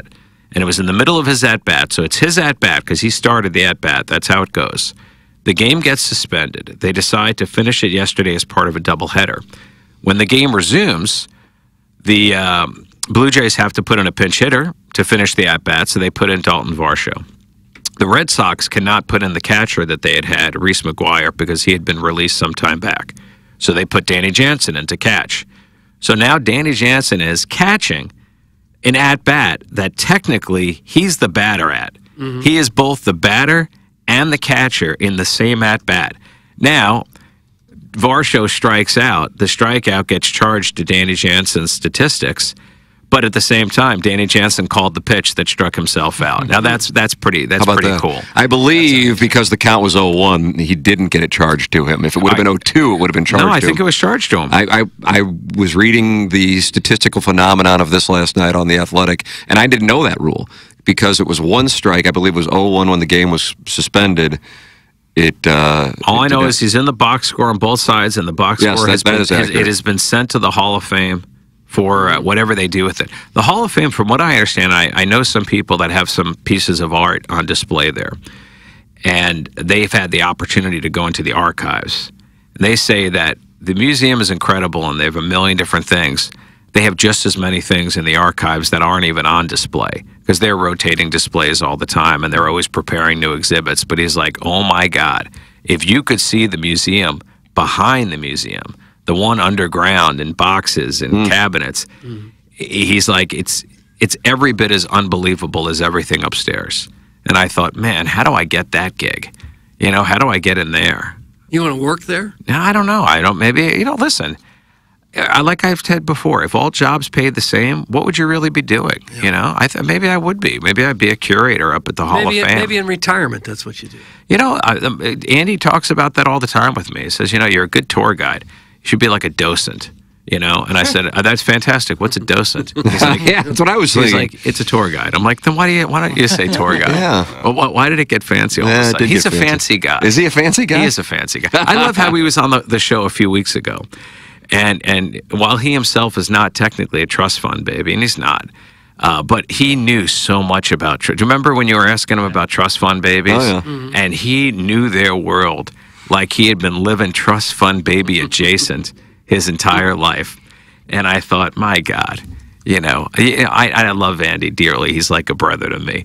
But I'm sure everybody knows people like that feel like they're totally in touch with the common. The common experience, and you just want to sit there and say, "Buddy, you have no idea." I know you think you do, but you are coming from a whole other world, man. Well, his dad clearly very successful. Very successful, but Andy was very, very. All of him and his siblings were very well raised. They're good. Mm-hmm. They're good people. I get a kick out of it now on the political scene. You're considered more valuable if you were somehow poor as a kid. They all deny that their parents were successful. That's a bad thing. Well, because listen, people want to elect people that are relatable to them, and we like to see success stories. Well, to get a success story, the way you measure it is, well, how low did you begin compared to how high did you end? So if you're already going to start with somebody midfield, and they wind up, getting into the end zone, that's just not as impressive as somebody that catches the ball on the 1 yard line and has to run it 99 yards. Yeah.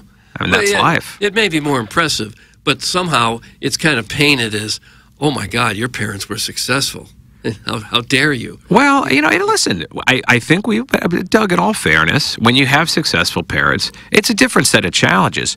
But man, you have opportunities. And I'll just look at myself, and this is not to take, my son's one of the hardest working people. He works way harder than I ever did. But that's because he has his own reasons. He has his own issues and his own stuff that he's overcome.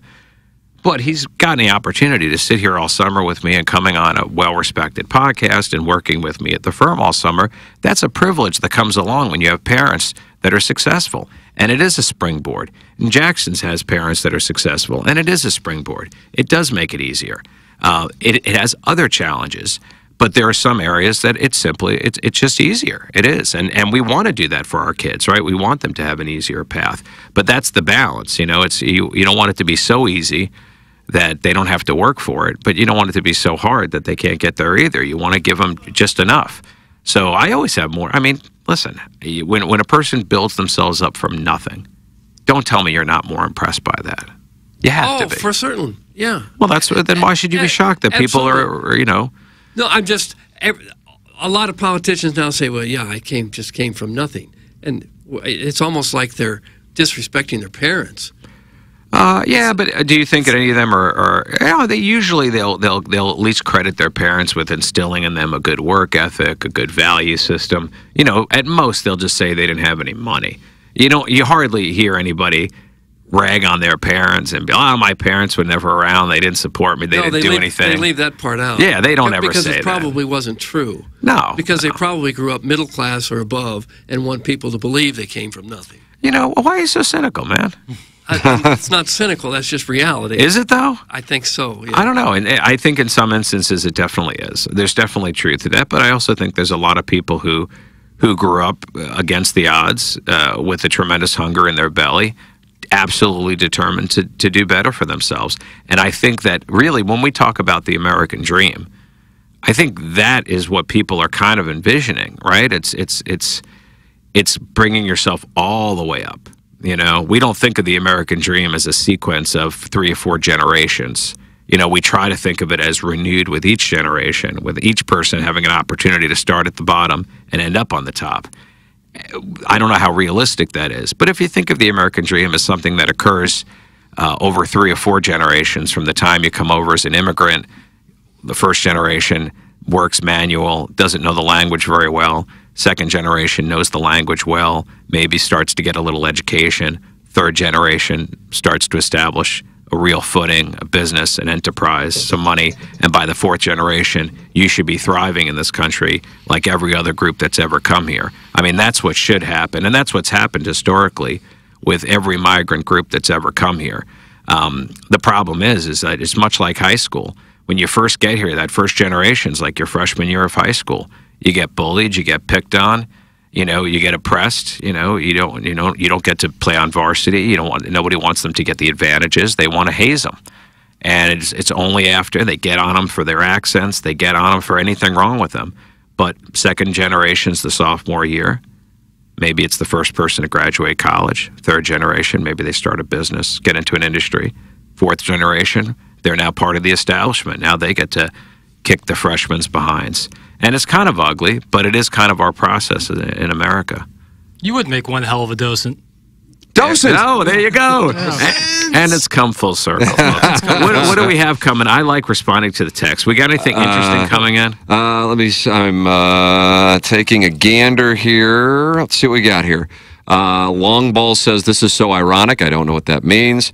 A stolen, rigged presidential election is the first thing that comes to mind we never thought we'd see in the United States. That's from Jackson's friend Eric in the Central West End. The good news, Eric, is we still haven't seen one. Could Kroenke be trying to buy... Let me say this. I don't want to get political, but let me just say this to Eric. And think of it for 1 second. But let me tell you this. You can't simultaneously look at one side and call them morons and also say that they're genius enough to pull off the greatest conspiracy in the history of time. You have to decide, are they geniuses, in which case, please kiss their ring, or are they morons, in which case, feel free to beat a moron. But you don't get to have it both ways. You don't get to say that they're morons, but somehow had the genius to pull off the greatest caper in the history of capers. Chew on that. Let's move on. Could Kroenke be trying to buy the Cardinals as revenge for the lost money from the lawsuit? He could buy the team and then immediately try to move them. Does Kroenke do anything for Mizzou? That's from Doug's Prison Wallet. Kroenke has 6 pro teams. Colorado, all 3 leagues, MLS, NHL, Major League Lacrosse, Nuggets, Rams, and Arsenal. So really, you want to count lacrosse now? That's what chunk in the chuck basically is. everything but baseball. That's, yeah. Well, you know, it certainly does then play the narrative that he either hates baseball or that's just the last little thing on his little checklist. But it ain't going to be the Cardinals. You know, it better not be. God, I hope not. Is the greatest enabler of generational wealth dying and passing on life insurance money? That's from Shafty McShamus. What, can you read that again? I don't know. Is the greatest enabler of generational wealth dying and passing on life insurance money? Shafty McShamus. I don't understand the question. I must. Shafty McShamus, you'll have to call in to expound 636-9004 TMA. Let's see. Well, a really good life insurance policy might pay, what, $500,000? Up to $1 million? With a really, really good life insurance policy. And chances are, if you have $1 million worth of life insurance, you got a lot of other money, too, that's going to be passed down. Well, you know, honestly, I don't know that that's true. A lot of people will get, like, very large term policies simply because they have kids and don't have any other assets, and it's the cheapest way to provide some type of protection, you know, while they're alive.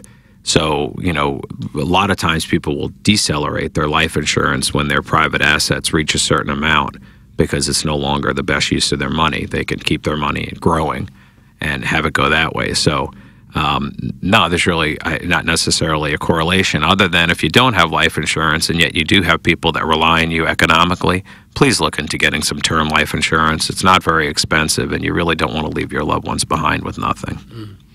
Little quick plug there for life insurance. Absolutely. I don't sell it, but I do have policies because I don't want to leave my loved ones screwed.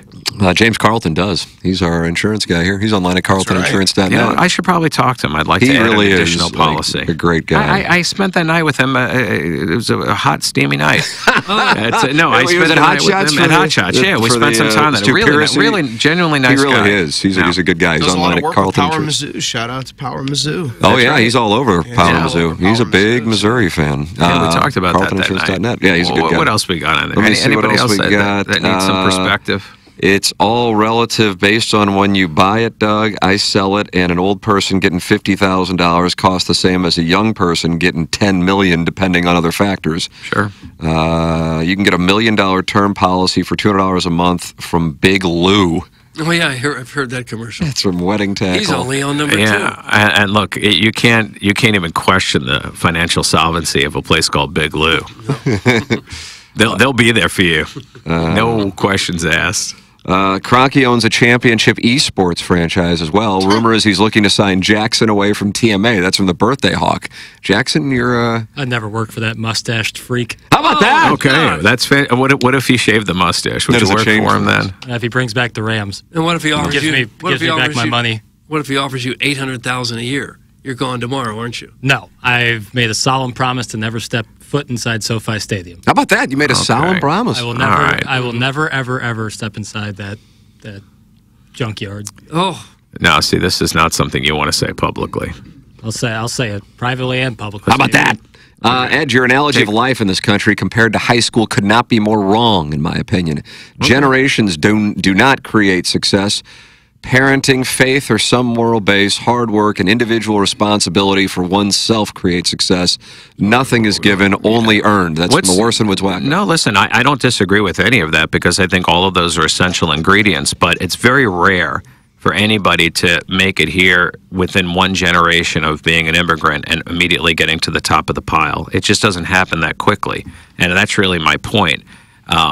Now, no one's going to have it handed to them. I mean, there are plenty of generations that have come here and have been here. I mean, look at all of the poor white people through most of the country. They've been here for many, many, many generations, and they still can't succeed at all because they just don't work hard enough. They're not smart enough. They want to blame everybody else. But the reality of it is, I think they feel pretty lousy about themselves because the truth of it is, they're the ones not succeeding because they're not putting in those elements. They may think they are. But most of this country has been here for 10 generations, 11 generations, and are sitting there twiddling their thumbs, wondering why success never falls on them, seems to fall on everybody else. The reality of it is everybody else is working harder, doing more, putting themselves in better opportunities, and a lot of those people just want to blame those people. You know, I agree with you completely, but maybe your faith is not the right one. Maybe your work ethic is not the correct one, and maybe your approach is not the correct one because these other people are doing it. And if you're not, then you got to look at what you're doing and don't blame anybody else for it. I agree with you on that. It is personal responsibility, but I don't think that just because people have been here for 200 years in their lineage gives them any kind of monopoly on having figured anything out, when the reality of it is I can point to so many other immigrant groups that have come over and have established incredible success in the United States within those generations. And it's just because whatever their recipe is, whether it's their work ethic or their religion or whatever their faith, whatever it is that's driving them is getting them to the finish line. We're seeing massive amounts of success through other groups that have come over from other countries. And I do think that there's a lot of bitterness in this country because people would much rather blame the idea that somebody else took something from them that was rightfully theirs, when in reality, it was never rightfully anybody's. You got to earn it. You got to put the work in. Nobody took it from you. You got to make it happen. So I think to that extent, I agree with this guy. But at the same time, he has to recognize that just because you've been here a really long time entitles you to nothing. Nothing. You just happen to be here earlier. Stepdad Gary says Ed is bringing the heat. Oh, yeah. There it is. But I don't discount what these people are saying. I don't think that these perspectives are different. I think the ingredients are the same in their headings.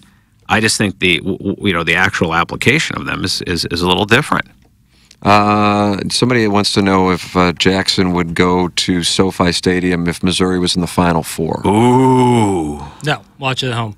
Solemn promise is a solemn promise. Wow, Doug, how about that? Hot take. Wow, Jackson, where do you find this conviction?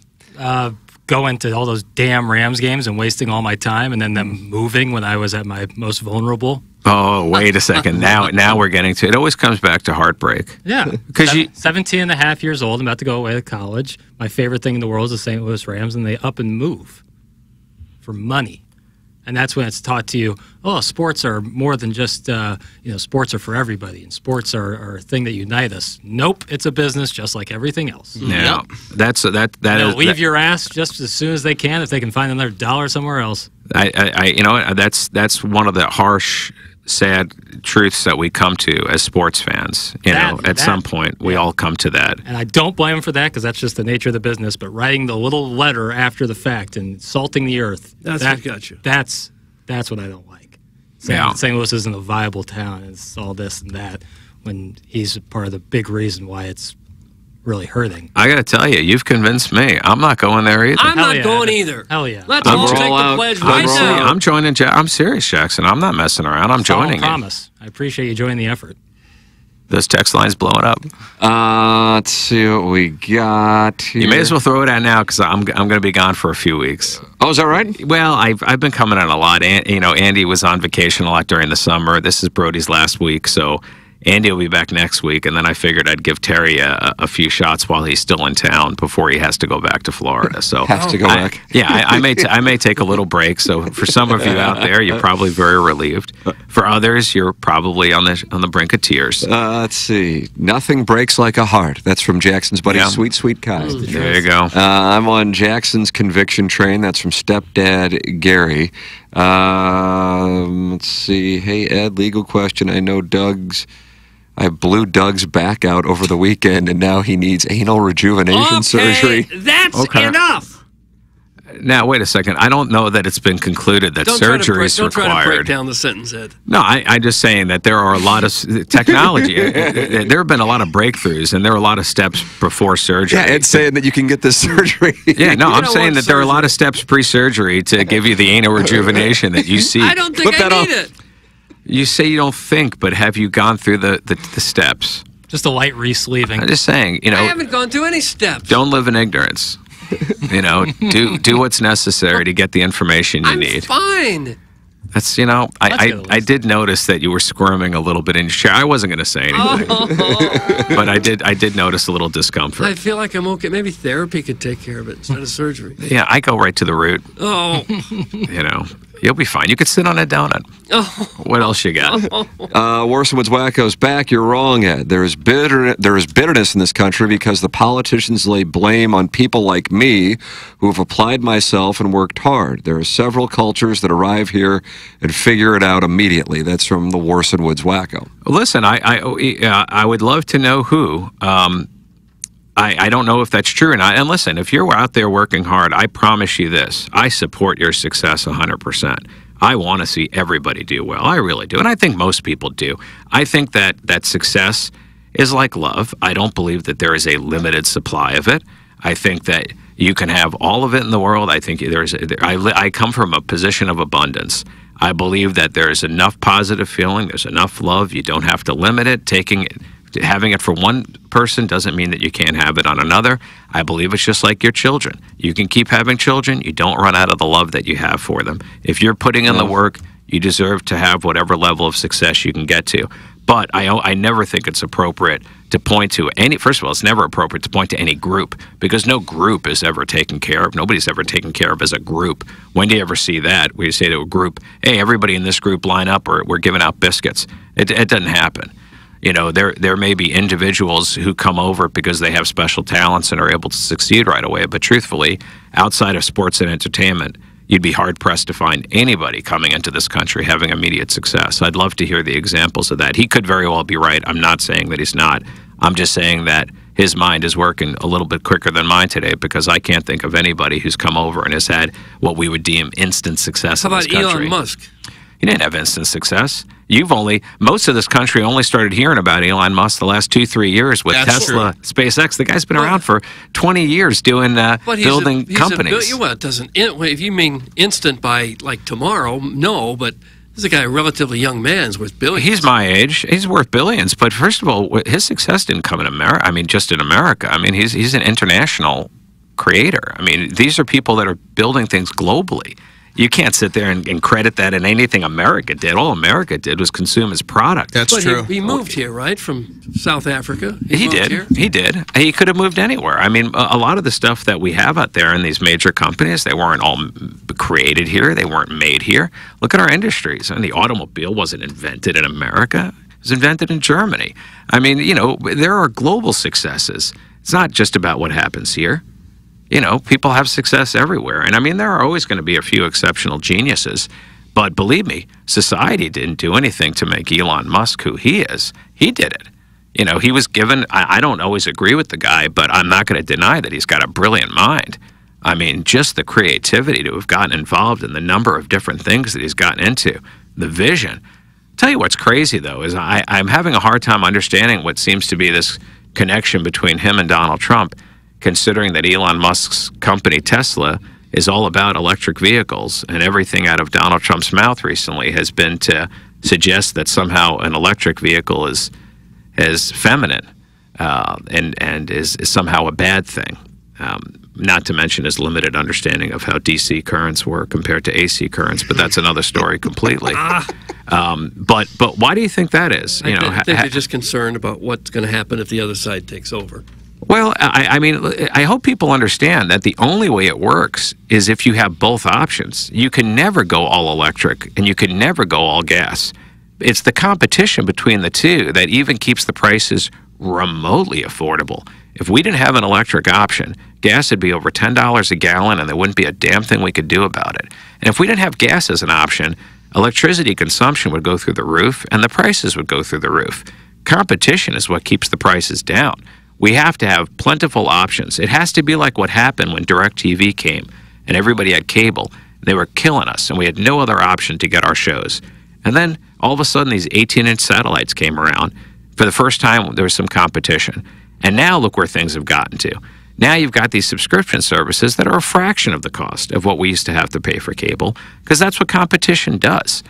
This only works if we have a vibrant electric and a vibrant fuel. I mean, that's what keeps the prices down. Competition, not politicians. Has anyone ever told you you'd make a decent docent? Yeah, it all comes back to this. It's the only difference is I'm going to give people a tour guide through because I am very objective. I know when people hear me and they may think that I lean one way or the other. The truth of it is you absolutely cannot put me into a box.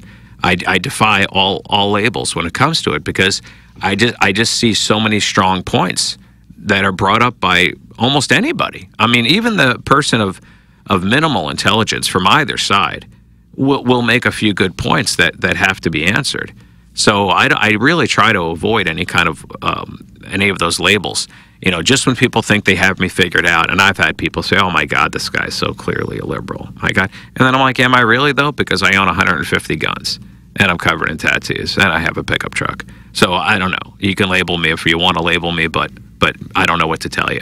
And then I have other people say, "My God, look at this guy. He's over here, with his guns and his trucks and his tats, and what is he doing?" And I say, "Yeah, but I'm also over here." Are tats conservative? Tats, I don't know. I just think that it's one of those things that you associate with hanging out at the Lake of the Ozarks. Oh, Jackson, you've been brought in. I concur. Oh, no. There you go. But at the same time, I am also I am a defender of the individual person. I'm also a big believer of individual liberty. There you go, Doug. Pro-liberty. That's what this program is, and anti-kink shaming. Doug has always been. I'm pro-kink shaming. Ed, thank you so much, Brody. Safe travels back to the University of Minnesota. Doug and I will be holding an intervention later tonight, per your father's request, to get you out of the journalism school. and get you over to the law school. That's or any other school for that matter, actually. Well, you graduate with journalism degree and then go to law school. Yeah, there it is. That's you the can do move. both. Yeah, or you cannot graduate from journalism school and still do it. I can speak to that. Ed, Brody, thank you so much. We'll close out our Munganess St. Louis Acura, Munganess Burkhardt, Alton Toyota 7 o'clock hour. This is TMA, presented to you by Brown and Crouppen. KPNT-FM HD2, Collinsville, St. Louis. This is TMA All Day.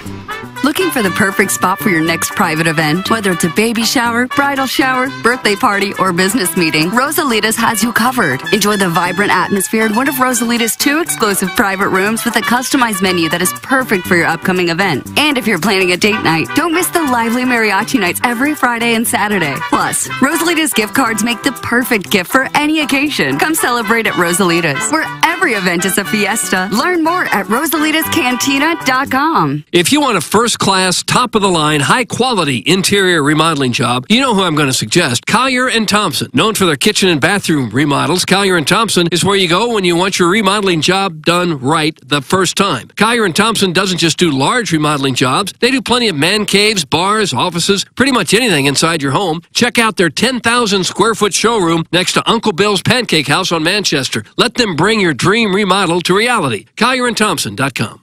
There's nothing more important than the look and feel of your home. So now's the time to make your home your retreat. Replace your tired old windows and doors with Marvin replacement products designed to improve comfort and efficiency. Fisher Window and Door Store, a reputable local company, will guide you through the entire replacement process. Their experts will help you make the right choice for your home, and they'll measure, design, and install your new windows and doors. Hi, I'm Jim Fisher. Since 1941, the Fisher family has provided you with quality American-made building products, including Marvin Windows and Doors. Come visit one of our showrooms in Brentwood or East Alton, and let us help you increase the value of your home. Bring that distinct sense of quality to every room with Marvin.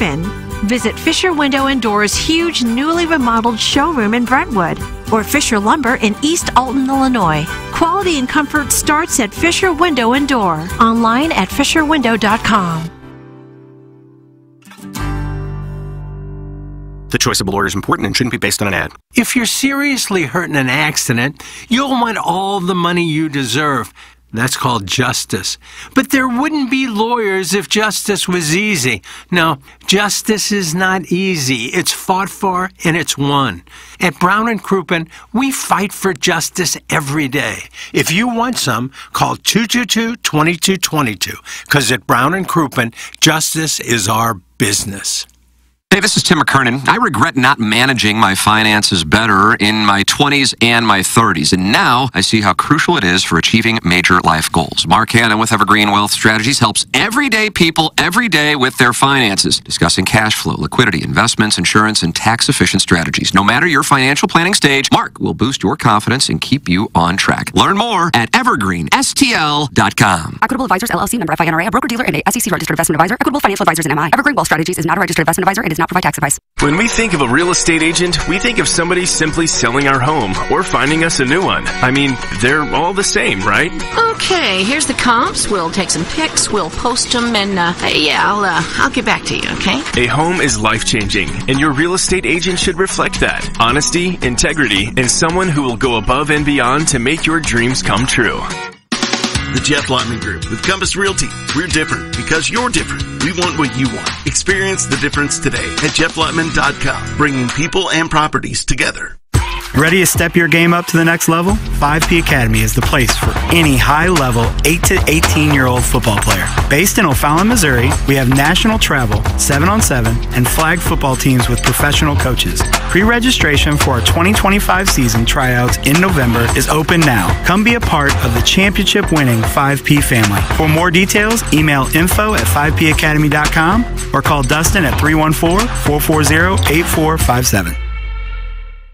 Hey, this is Tim McKernan, and I am here right now with James Carlton of the Carlton State Farm Insurance Agency. I made the switch to start working with you, James. It couldn't have been easier to make that switch to start saving money.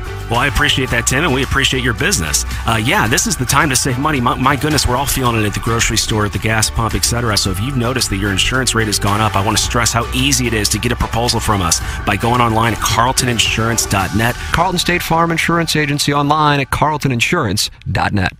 Elevate your performance. Pure Performance is your one-stop shop for all aftermarket modifications. Known for their top quality work and outstanding customer service. It's officially Jeep and Bronco season. Pure Performance carries any accessory for your vehicle, old models to brand new. From sunshades, soft tops, trail doors, to off-road gear like bumpers and light bars, Pure Performance has you covered. Stop by the Pure Performance showroom at 3725 Harry S. Truman Boulevard in St. Charles or visit pureperformance.com. That's PURperformance.com. Biggie's Restaurant and Bar has been a staple of the community for over 30 years and is serving your favorites like the steak sandwich, waffle fries, and so much more. It's not just the food that's rocking. With a full bar and patio, Biggie's is the perfect spot for lunch, dinner, and a little laughter. Biggie's original hours are back. Open 11 a.m. till midnight, Wednesday, Thursday, and Sunday. And 11 a.m. till 1 a.m. on Friday and Saturday. Check out the full menu at biggiesrestaurant.com and stop in today. Man, TMA likes to talk about golf. The guy had barely put the flag back in, and I hit my wedge. Incessant golf chatter. And, of course, the green is protected by bunkers. Golf, golf, golf, golf, golf. We can 1-2 putt in 2 seconds, and we can move on. And now there's more reasons for TMA to talk about golf. The PGA Tour champions are back in town at the Ascension Charity Classic, September 3rd through September 8th at Norwood Hills Country Club. It's a must-see event, and it all benefits local charities. And you could win 4 18th Green hospitality tickets to the day of your choice. Friday through Sunday right here on TMA. Food and beverages are included with a perfect view of the closing hole. Enter keyword golf on your TMA mobile app or at TMASTL.com to win. And if you don't win, tickets start at just $20. And kids, military, veterans, and first responders get in free. Find out more at TMASTL.com. Just pick it up or putt. It's stupid. It's the Brown and Crouppen Morning After. On KPNT HD2, Collinsville, St. Louis. Welcome back. It's TMA. It's presented to you by Brown and Crouppen. Hello again, everybody. It's the start of the 8 o'clock hour, and the 8 o'clock hour is brought to you by Fisher Window and Door Store. That's Fisher Window and Door Store. And they're a Marvin company. Doug, you probably are like, well, what's a Marvin company? What exactly is a Marvin company? I'll tell you exactly what it is. Fisher Window and Door Store, providing you with quality American-made. America, Jack. Cleo McDowell, coming to America, 1988. American-made Marvin Windows and Doors. Visit their showroom in Brentwood or East Alton, Illinois, or online at fisherwindow.com. That's FISCHER window.com. And you're welcome to get involved in the program. 636-9004-TMA. That's the Collier and Thompson phone lines. You can also text in to the Schaefer Door Company. Text inbox 314-881-TMA5. And email in for our Design, Air, Heating, and Cooling email today. Is Chairman Kurt here? Yep. He is here. Chairman Kurt, are you all right? Yeah, I'm good. I'm embarrassed about this. I told Jackson I woke up about 45 minutes before the alarm and said just feet on the floor, get going. And then, what time is the alarm go off? 2:30? No, I've changed a little bit lately. 3:30. Okay, so you're up at 2:45. Yep. Your prostate's tingling. Oh, yeah. What was wrong with your prostate? Just had to use Little Wizards, probably. Oh. Mm-hmm. And usually when I do that, I'll get up and just get going early, but made the mistake of laying back down, and then when I woke up and it was just completely bright in my bedroom, I knew we had a problem. Yeah. Empty, like an empty, horrifying feeling. So I apologize. I'm embarrassed. I hate being late. So my apologies. It's going to happen, Chairman. You're good. Things happen. Yeah. I was just glad you're okay because of how early you wake up. I was like, oh. Right. The guy gets up at, I thought, 2:30. Right. We thought for sure you'd been whacked. That's kind of where we were. Mm-hmm. Yeah. And then, when I come in normally, traffic's very light. But with back to school and kind of hitting that morning rush hour, I was raging on the road. It was going so slow. No. I told you, though, drive safe. Oftentimes people, like, they're late. They feel like they have to sprint in. You got to drive safe. Which way do you go? Do you go 40 west to 270 and up? Typically, 270 worried me this morning, so I got off at Ballas. Oh, it's that backed up on 270 northbound? I typically avoid 270 at all costs, and I just, with the way traffic was going this morning, it just seemed like we're going to get off at this exit and call an audible. All right. It's great to be here. Well, you made it. Yeah, you made it here. I've been taking Lindbang to work Doug, lately. you like that Lindbang? I like that a lot. Try to talk really... like Tim. Well, 270's turned into Daytona West. People are flying around. There's construction going on. Yeah, I'll say that's true. Friday, I went to pick up a friend at the Frontenac Hilton, right there at Lindbergh, or by the mall, Frontenac Mall. Yeah, I used to work there. It used to be Breckenridge. Yeah, and had to take them home to my house in Sunset Hills. It took 45 minutes. Are you serious? 45 did you take minutes. Lindbergh the whole way? Or Started on 270, and it was gridlock, backed up, going nowhere. God, I would take Lindbergh all day. I'd take Lindbergh here. Should have. Mistake. Yeah. Driving on 270 is just an unpleasant experience. Got off on Doherty Ferry and then sat in traffic there through Kirkwood. Went nowhere. Stopped for a train for a while. Red lights. What a terrible route. Traffic. It was 45 minutes to go a trick that usually takes 10, 15 minutes maybe. Yesterday at 5 o'clock, there were, or 5:30, maybe closer to 6, there was not one but 2 accidents on 40 right by Big Bend, which is already just such an easy place to get through usually. So with 2 accidents, it looked like sardines on the highway there. I'll tell you what needs to change. In this day and age of technology, I don't know how it doesn't. Twice in the last 2 weeks, and thank God for my Mungan-S Toyota Corolla hatchback. It has most new cars do, but it has the tire pressure when you start your car. It said my back right was low. Okay, let's get to the gas station, put gas in, fine. 2 weeks later, pressure low. Put air in it, fine. It's those damn grates, those metal grates they're putting all over Olive. Doesn't matter how slow you go over it. They're like 6 inches thick. Can't you make them flat? Oh, gosh. Every time you go over one of those things, it knocks air out of your tire. And there's like 6 of them. Really? Well, and G-ing it out, home slice, with the dice. What? Oh, about that, Doug? I've noticed the tire pressure in my Toyota Highlander. Thank you, Mungan-esque. That varies just based on the temperature. Yeah, temperature too. But this was these grates. I know it is. So it was twice in 2 weeks. Well, so you're unhappy with the grate situation. Well, the size of them, they don't have to be that thick. Don't they have flat grates that just fit over the hole? Why do they have to be raised? I don't know. I just don't. I wish I did. Well, you street people call in. Street people. Huh. That does seem to be one technology that we still have a ways to go with. Streets that are chewed up and potholes everywhere. Riveting story. Thanks for sharing, Brian Henry. It wasn't that bad. Well, I just thought I'd give you some advice. If you're driving on Olive, stop when you get to the grate. Maybe because he's in Indianapolis, it just didn't apply to him. They don't have grates. Where is this If grate? you stop in front of him, you're going to get hammered from behind. Where's the grate on Olive? It's right before you get to construction going on the right side, which some days it's there, some days it's not. But it's a long street. It goes all the way downtown and then It's clear right out in before West County. right before 270. Okay, well, we wouldn't know that unless you said that. Well, most people know where I live. I don't think people know where you live. And what you shoot. So they They know when you go on your vacation. address. So they know. Common knowledge. No, I'm coming from here to 270. So it's right there. Might have something to do with that Bank One construction. Oh, another bank going in. Can I give you my starting lineup? No. I don't know when that thing's opening up. They got all the. They put all that vegetation around. Shrubs. Shrubs. Yeah. It's not even good looking. It's like weeds. Bad shrubs, They got a little courtyard there. Shrubs. Well, some younger plants start out looking kind of like weeds. I've got a landing strip. Yeah, well. It's not even that. It's a big shrub. Doug, good news. Bailey's is going to continue. Yes. Oh, no. For another year? That's right. Diamond Sports has signaled that it plans to broadcast local NBA and NHL games for the 2024-2025 season.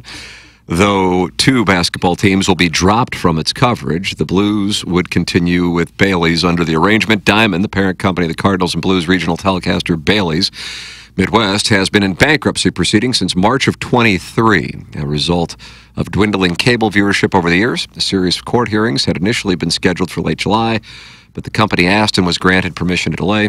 In documents filed with the Houston Bankruptcy Court, Diamond has agreed to broadcast the games of 13 NBA and 9 NHL teams through at least the end of the upcoming seasons.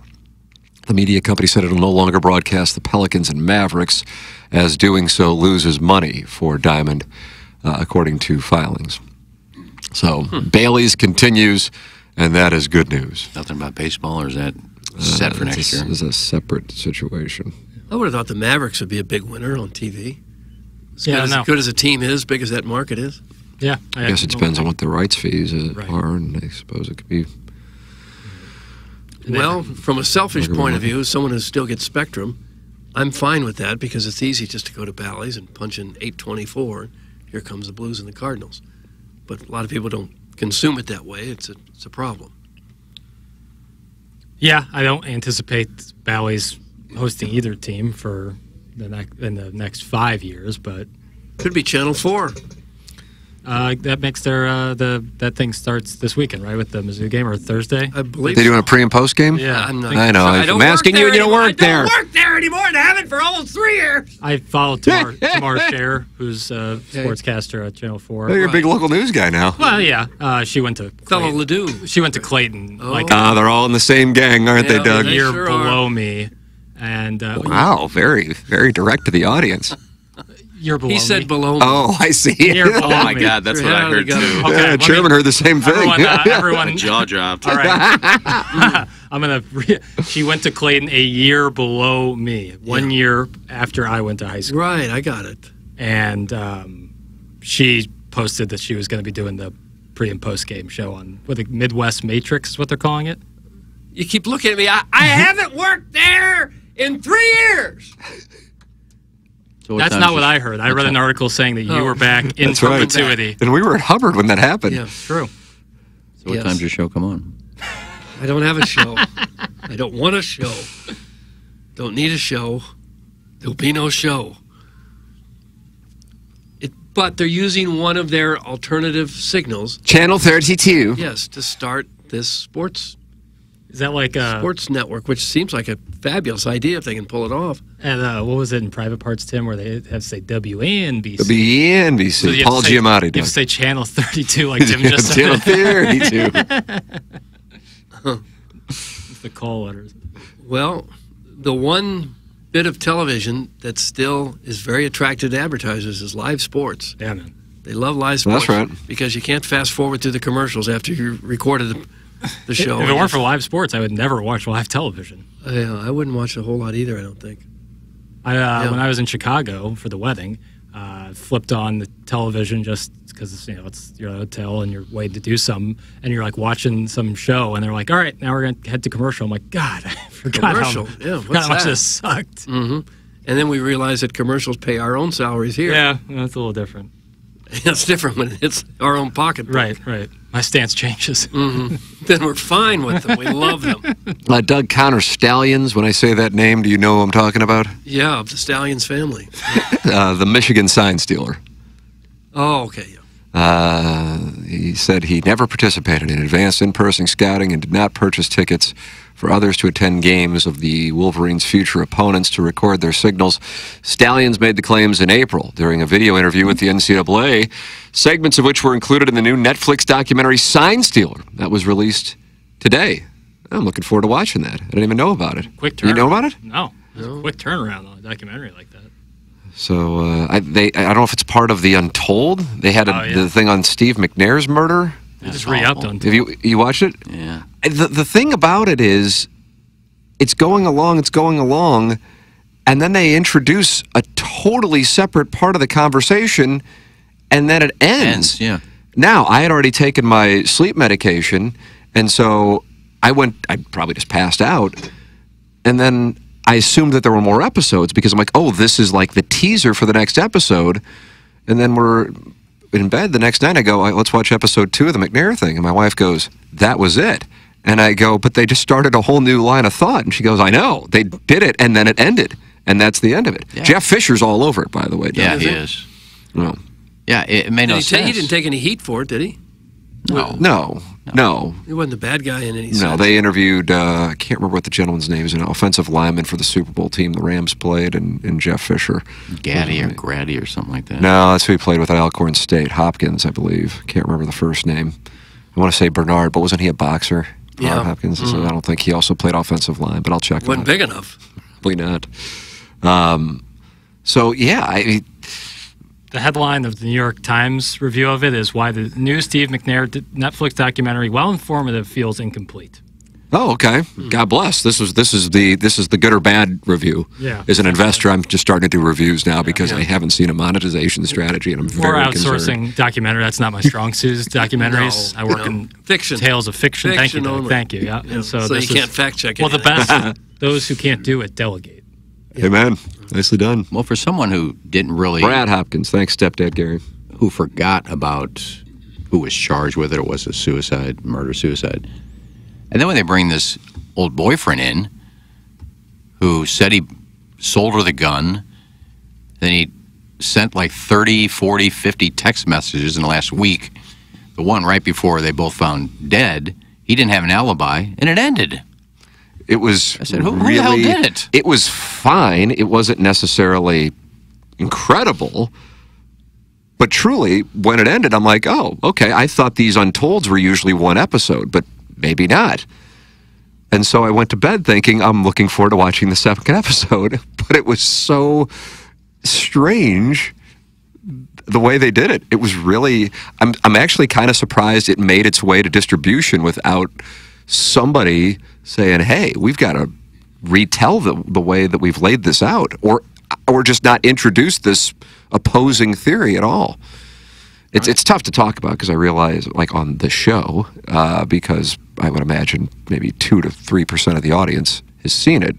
Jeff Fisher, like I said, all over it, not talking St. Louis Rams. He does talk about the move from Houston to...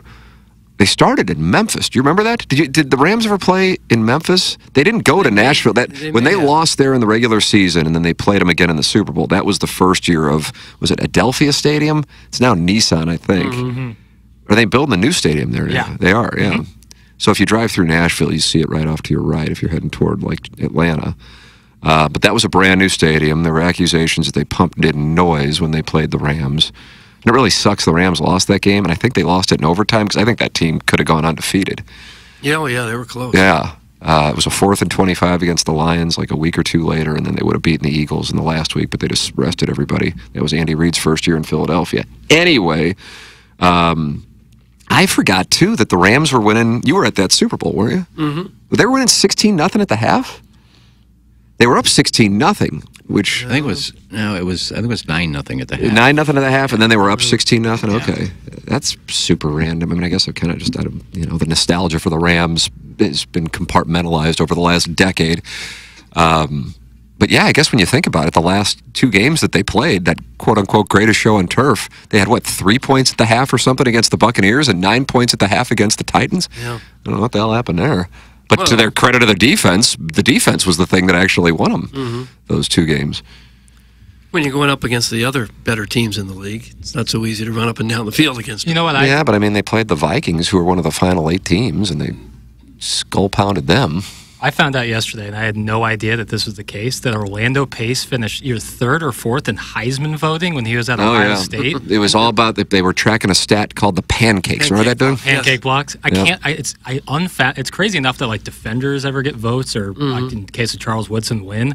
But the fact that an offensive lineman had real juice in the Heisman race is crazy to me. That I guess it just shows how good Pace was. If all 4 of us were lined up to rush the quarterback and Orlando Pace was the only offensive lineman, we would all be pancaked. The 4 of us would likely, a couple of us would die. What if we went single file and he couldn't? It wouldn't matter. We could scatter and he'd still get us all. That's crazy. Well, that's a take, and when Doug gives takes like that, he's wearing mittens, and those mittens are sponsored by the EDF Group. Do you want to support the EDF Group as a sponsor of TMA? Well, it's real simple. Do you have a fire extinguisher where you work? The answer is yes, you certainly do. So please email the EDF Group at fire@theedfgroup.com so a technician can come out and explain to your team how the EDF Group can save your company money. Again, that email address is fire@theedfgroup.com. The EDF Group is hot and will prevent your facility from having hot fires. Experience the EDF Group difference. Learn more at the EDFgroup.com. Jackson, if I want to wager on Missouri to go undefeated and win the national championship, where can I do that? I would suggest going to the Circa Sports app, Tim, which is available in the great state of Illinois. So if you live here in Missouri, you just take a quick drive across the river, and then you're starting to gamble, and you're using the world's largest sports book right in the palm of your hand. You want to talk about Missouri winning the national championship? Yes. That's plus 6,000. Now, maybe you like them to win the SEC. That's plus 2,000, but to make the college football playoff, it's only plus 200. So that's where the odds makers are thinking Missouri's chances are. If you want to look at that, if you want to bet on some NFL futures before the season gets going, you can do that over at Circa, and then you can compare their lines to other lines at other Illinois sports books. I'm pretty confident you're going to like the odds over at Circa better, especially for future bets, maybe award futures, NFL futures, college futures. You're going to like the odds better when you're using Circa because they always strive to get those tight money line splits and better odds than other Illinois sports books. So check it out. If you or someone you know may have a problem with gambling, call 1-800-GAMBLER or text ILGAMB to 833-234. Well, if you want to bet on Missouri to win the national championship in college basketball, you might want to hold on to your money. Just released this morning, Joe Lunardi's updated bracketology, Doug, and they are not in the field. Lipscomb is. They're going to take on Gonzaga as a 14 in Seattle. Nobody knows so that'll be it'll be kind of a home court advantage for the Zags. I mean, Spokane and Seattle aren't close. If you want to book your trip now, Illinois is going to play Miami, and they're going to play that in Lexington. So Illinois fans will have a relatively short drive. That's a 3 o'clock tip. I believe so. But the fun matchup, and you gotta love what the committee has done here. Illinois taking on Bruce Pearl at Auburn. If Auburn can get past Fort Wade in that matchup in that pod in Lexington, none of this is going to happen. Joe Lunardi just had it. It's all made up. All of it made up. Nebraska's the first team out. No one would know. He's guessing. Jeff Capel's team in Pitt, last team in. Why don't you come up with your bracketology tomorrow, Doug? Yeah, exactly. If you're going to kill Lunardi. Seriously. And know who's going to play who and where? Yeah, and time. They haven't even started practicing yet, have they? So. Are you surprised they're letting Cincinnati as a 5 seed play in Cleveland? Stunned by it. Yeah. And I'm really mad. Who do I speak to? Who's the commissioner? Lunardi. Do they even have a commissioner of the NCAA anymore? Has that just been completely swept under the rug? And speaking of this sign-stealing thing with Michigan, you started to talk about that a little while ago. Why not just let people do what you want to do? It's practically impossible to keep people with a cell phone from shooting a guy on a sideline giving signals in.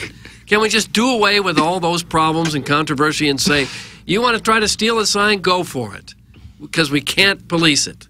You can't do it from center field in a baseball game, but the batter can look behind him and see a signal and know what's coming. You can cheat by looking over your shoulder sometimes. But they don't do that. Not with PitchCom. They'd get a pitch in the head if they did that. What, in PitchCom? Yeah, but you can't do it. If you happen to look back and you see it and you hit a home run, we happen to look back. Nothing happens to you. But they don't put signs down anymore. They use PitchCom. I'm going back to when you could do that. It wasn't, and you could still steal signs from center field, and you got caught, and all hell broke loose. Right, so they started using PitchCom. That's the way that they got around that. If they see a hitter looking back to see where the catcher's set up or what pitch, he's going to get hit with the pitch. They'll pay him back in a big way with that. Yeah, but my point is you can do it and not get in trouble. You can steal signs from the stands, and you get banned from baseball. With football. Or football or baseball or hockey, whatever. Yeah, I think it's a little different in baseball than football. How about this observation from Injun Joe's K-Ride Magic Man, and it has nothing to do with sleeping with you, Doug. Fun fact, if Orlando Pace doesn't hold out, Trent Green doesn't get hurt, and Kurt Warner doesn't become a Cinderella story. Sliding doors. Was Orlando Pace holding out in '99? I think maybe he was. Is that right? Yeah, I think he missed the entire preseason. Is that right? And so what, that was who Rodney Harrison would have had to get through? I don't know. He was on a blitz because Harrison was, a safety. Yeah. It's hard to pin that on Orlando Pace. But left tackles usually are kind of ones going in there and blocking He's watching the the quarterback's back. Okay, I got all that. Well, if Green had just stepped the other way, then he wouldn't have hurt his knee. Man, you and Ninja Joe's Cave Ride Magic, man. Yeah, we're really Sexual sideways on tension. this one. I really think that Mizzou at plus 2,000 to win the SEC is a good value. With as easy as the schedule is, if they go 7-1 in conference play, that might get them to the SEC championship game. That's from the 3-1-4.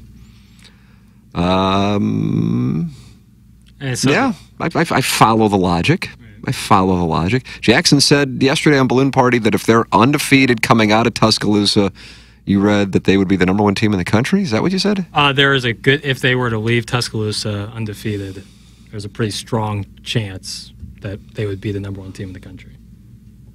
Can we just get past this Murray State bunch first? Oh, you want a want-to-know mentality? I do. The most important game is the next one. Do you have something to prove? I do. I don't know what it is, but when I figure it out, I'm going to try to prove it. Marshall Falk missed the block and Green got hit. Watch the replay from the 3-1-4. I'm not going to watch the replay on that. Talk about ancient history. It might be 25 years to the day. Close to it, yeah. How about that? 1999. Yeah. August, yeah, it'd be close to it. August 28th, 99. How about that? Oh. Wow. August 28th is tomorrow. Look at Ninja Joe's Cave Ride Magic Man. Man, he's timely with his stuff. Right. He just set the stage. Tomorrow, retrospective. Trent Green and Kurt Warner in studio. Rodney Harrison will join us via Zoom.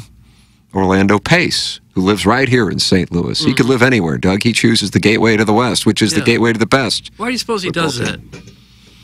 His son gets to go to St. Louis U High, and there's only one. Oh, there's lots of schools just like that. Yeah, they have a couple business things going on in St. Louis too. He must. I think he owned part of KFNS, so he might be just trying to chase his money down. But I mean, if you're not from here, and you got all the money in the world, best fans, bro.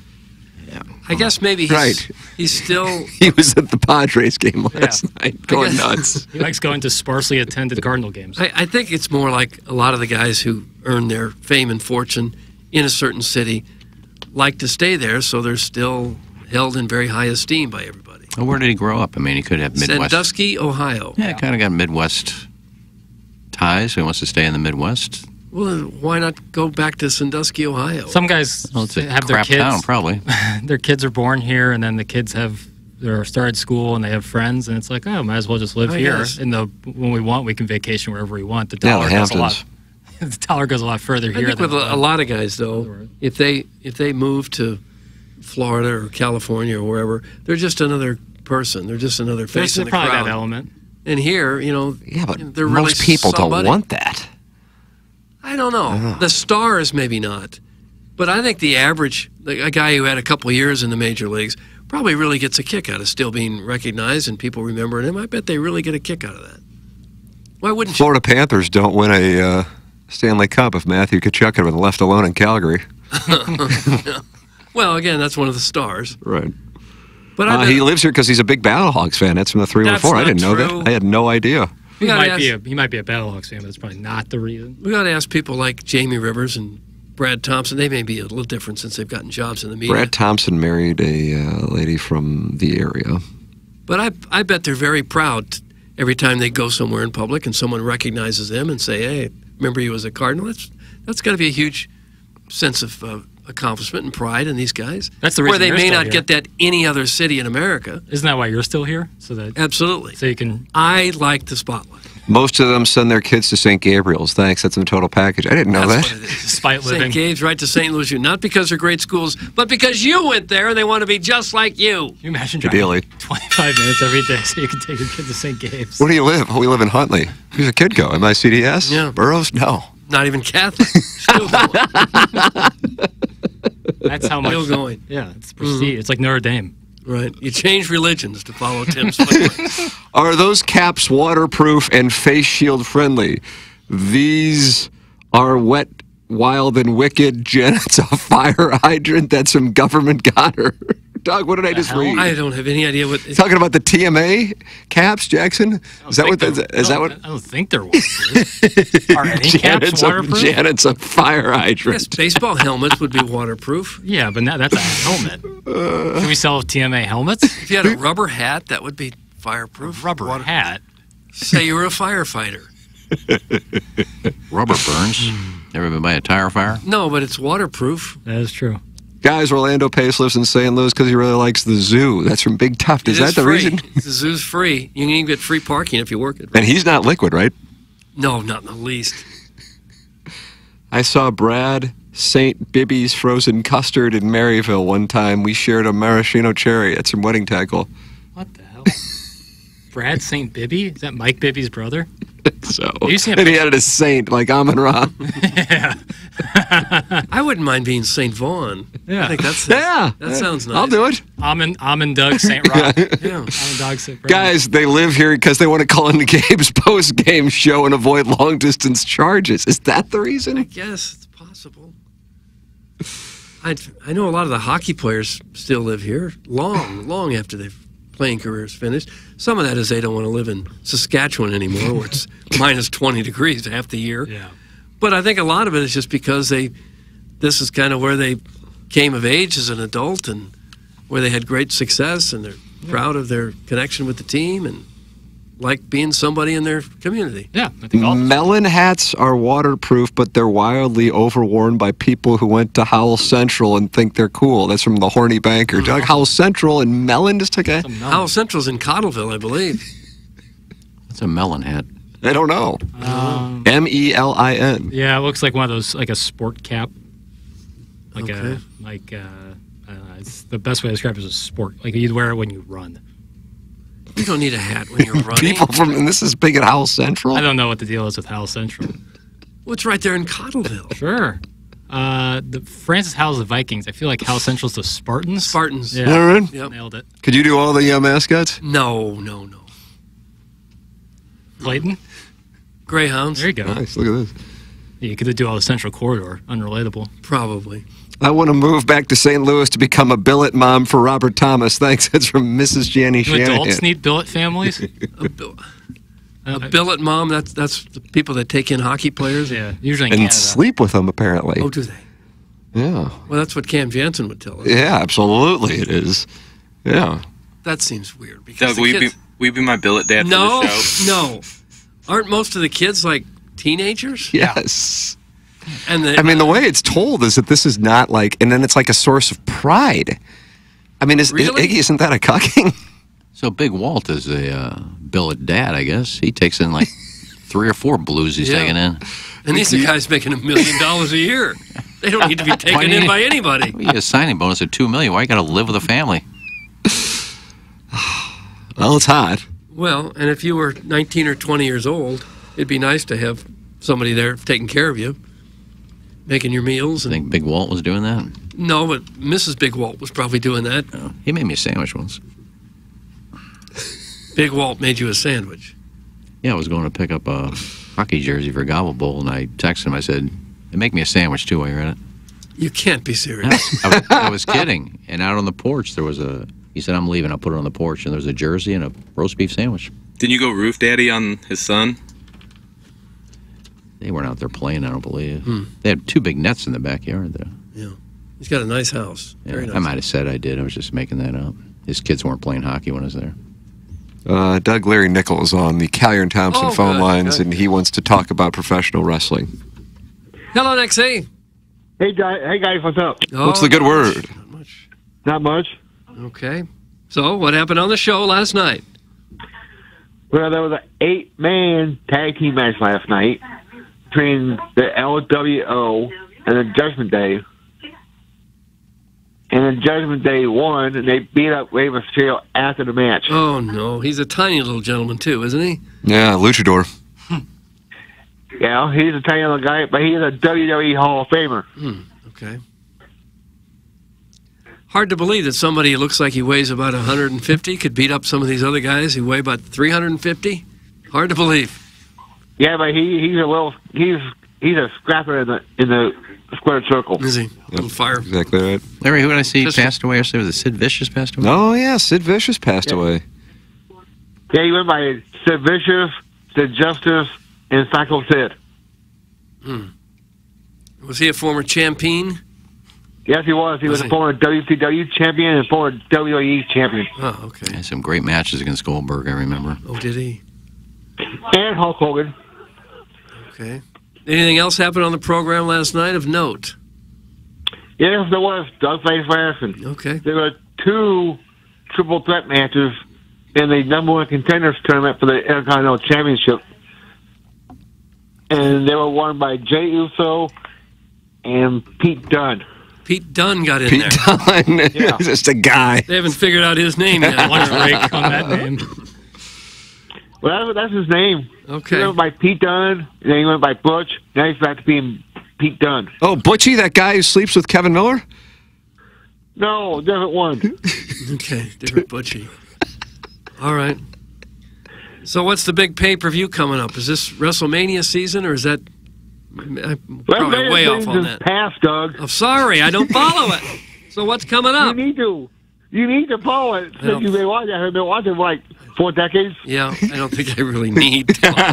Need is such a strong word. Yeah. Larry, do you have the top 5 countries in the world at your disposal? Yes, I do. But before I get to the top 5 countries, Tim, I would like to ask Doug if he'd like to bring back Doug Unplugged. No, thanks. I think that kind of got worn out. It has not been worn out because you always complain when you're on the show. You need to bring that Doug Unplugged back. Oh, well, I appreciate that, but I don't work there anymore and haven't for like 3 years. Why don't you ask Channel 4 to give you the copyright to Doug Unplugged and you can bring it back? Well, when you work there, they get the intellectual property rights, so they actually own everything that you do. I know, but you need to talk to them about doing that. Yeah. So, yeah, if you just talk to them, I'm sure they'll give up the IP. And what would be the point of that? How would I make any money off that? Be like, call her Doug. Yeah. There'd be real no point to it. Larry, any nations ranked in any particular order this week? Okay, thanks, Tim. Number 5 will be Italy. Oh, it's a nice country. It really is. Number 4 will be Indonesia.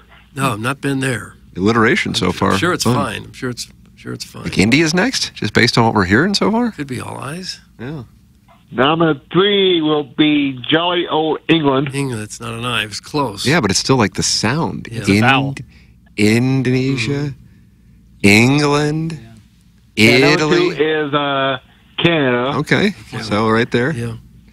And, of course, everybody's favorite number 1 country, the United States of Yeah, America. you better believe it, Jack. You better believe it, Jack. Comforting to know. Larry, God bless you, and God bless these United States of America. Yeah, God bless America. There he is, Larry Nichols. Send your emails in for the Design, Air, Heating, and Cooling email today. It comes your way at about 9:50. Jackson and I go down the hallway. I woke up today and I felt like today might be a day where I go into my email file titled Balloon Party Deep Dives, and I got no problem with that, by the way. This is a tough putt to make. Now, the sound from I had a couple of people text me that audio of the Padres broadcast last night. I had some people email it to me, including. So I feel like that's what St. Louisans are talking about. But how do you feel about your Little Piddles Tuesday? What's the Tuesday thing called, Doug? I don't know. Tuesday. I called this one Full Metal Jackson. Oh, and, for heaven's sake. Stanley Kubrick. And I have some good questions in there. I don't have 6 just yet. Uh-oh. But I have 4 that I feel really confident in, one of which Tim touched on with the attendance and the audio of the Padres broadcast and some other stuff as well. Was that an all-time low attendance? I mean, they just keep dropping, I feel like. They It was report last 28,500? Yeah, the Thursday day game last week was around that. Doug, you were there for that one. Do you recall what they were announced on that one? It was a record-setting bunch. Yeah. It was probably, if it wasn't the record, it was within a few hundred, if not less. I think the real tell will be next year to see how many season ticket holders renew. Well, it's depending on because what they do. Yeah, I mean, I'm operating the premise that there's going to be major change, but I don't know. But if that number of season ticket holders drops from 28,000 or so, I don't know what they get now. Probably not quite that many. Probably not that many. But Probably 23 or 4,000 season ticket holders. If that number should drop to to 20. 17 or 18,000, yeah, that would be a big hit. Big hit. I don't think that would happen if they did make material changes. I don't know. Because giving up Cardinal season tickets is it's like a moment in your life, you know. It's like what Ed was talking about, sending your kid off to college. It's like sending your kid off to college. But if you start to string these really bad years next to each other, there's going to be some people say, are we really using these season tickets anymore? Are we giving most of them away? We really still want to fight it down there? What percentage do you think is corporate season tickets holders compared to just an average fan buying season tickets? Probably, wild guess, 65 or 70%. I like that guess. I like that range. Not to mention corporates usually buy suite, or not usually, but do buy suites, which are more expensive. Well, yeah, the suites are generally corporate owned. Yeah. But it's not unusual at all for a company to own 4 season tickets somewhere. In addition, if not in the stand somewhere. Right. Guys, I was at the game last night. There were maybe 12,000 there. That's from Aces High, Sam Rothstein's program. All right, we'll close out the Fisher Window and Door Store. 8 o'clock hour. And we are thrilled to have the new sponsor of 5P Academy and Hustle and Heart Sports Performance. 9 o'clock hour coming your way with the Design, Air, Heating, and Cooling email of the day. You are listening to TMA, and it's presented to you by Brown & Crouppen. Biggie's Restaurant and Bar has been a staple of the community for over 30 years and is serving your favorites like the steak sandwich, waffle fries, and so much more. It's not just the food that's rocking. With a full bar and patio, Biggie's is the perfect spot for lunch, dinner, and a little laughter. Biggie's original hours are back. Open 11 a.m. till midnight, Wednesday, Thursday, and Sunday. And 11 a.m. till 1 a.m. on Friday and Saturday. Check out the full menu at biggiesrestaurant.com and stop in today.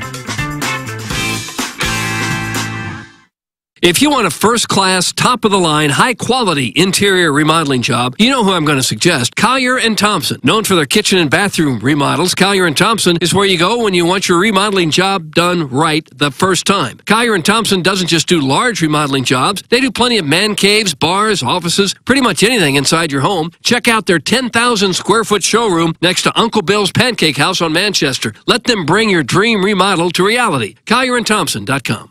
The choice of a lawyer is important and shouldn't be based on an ad. After a serious car accident, people have 2 questions. Why me and what now? Well, no one knows why you, but I'm Terry Crouppen, and my law firm Brown & Crouppen sure can help with the what now. Car repairs, medical bills, lost wages, pain and suffering. We're Brown & Crouppen, and we've got all those answers. All you have to do is call 222-2222. Hey, this is Tim McKernan, and I am here with Seth Goldcamp of Design Air Heating and Cooling, and I have been a long-time Design Air client. What separates you guys from everybody else? It's becoming more common for companies to just get their foot in the door. They try to come up with different ways to upsell. They try to see how much they can make off of a customer as opposed to, hey, we're in there to do a service. We're going to do it well. We're going to do it for a fair price. I don't know how many emails I have received from our listeners who experience the incredible customer service Design Air Heating and Cooling provides. It's Design Air Heating and Cooling, online at designairservice.com. There's nothing more important than the look and feel of your home. So now's the time to make your home your retreat. Replace your tired old windows and doors with Marvin replacement products designed to improve comfort and efficiency. Fisher Window and Door Store, a reputable local company, will guide you through the entire replacement process. Their experts will help you make the right choice for your home, and they'll measure, design, and install your new windows and doors. Hi, I'm Jim Fisher. Since 1941, the Fisher family has provided you with quality American-made building products, including Marvin Windows and Doors. Come visit one of our showrooms in Brentwood or East Alton, and let us help you increase the value of your home. Bring that distinct sense of quality to every room with Marvin. Visit Fisher Window and Doors' huge newly remodeled showroom in Brentwood or Fisher Lumber in East Alton, Illinois. Quality and comfort starts at Fisher Window and Door. Online at fisherwindow.com. Get the best at 100 West. 100 West Dental. No insurance? No problem. 100 West Dental has a plan when you don't. For ease and affordability. Feeling nervous? Not anymore. 100 West Dental provides complete comfort during quality care. Over 350 5-star reviews agree. When you want to get your smile into winning shape, get the best at 100 West. 100 West Dental. Consult virtually with Dr. Pryor or book online at 100westdental.com. Hey, this is Tim McKernan. I regret not managing my finances better in my 20s and my 30s, and now I see how crucial it is for achieving major life goals. Mark Hanna with Evergreen Wealth Strategies helps everyday people every day with their finances, discussing cash flow, liquidity, investments, insurance, and tax-efficient strategies. No matter your financial planning stage, Mark will boost your confidence and keep you on track. Learn more at evergreenstl.com. Equitable Advisors, LLC, member FINRA, a broker-dealer and a SEC registered investment advisor. Equitable Financial Advisors and MI. Evergreen Wealth Strategies is not a registered investment advisor and does not provide tax advice.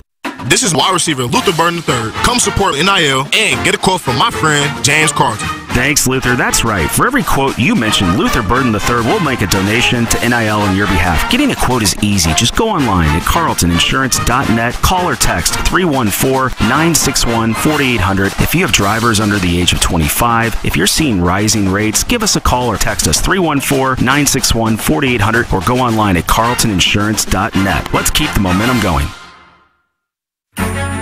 Stupiracy, the podcast where stupidity meets history and conspiracy. I'm really confused. What are we doing? With hosts Scott Rizzuto and Tim McKernan. It's time to learn the truth. Check out the latest episode, available now. As Riz and Tim delve into the gruesome details of the Erfurt latrine disaster of 1184. Oh God, it's horrible. Discover how a meeting of European nobles turned into a horrific tragedy when the floor of a church collapsed, plunging dozens into a cesspit of human waste. Oi!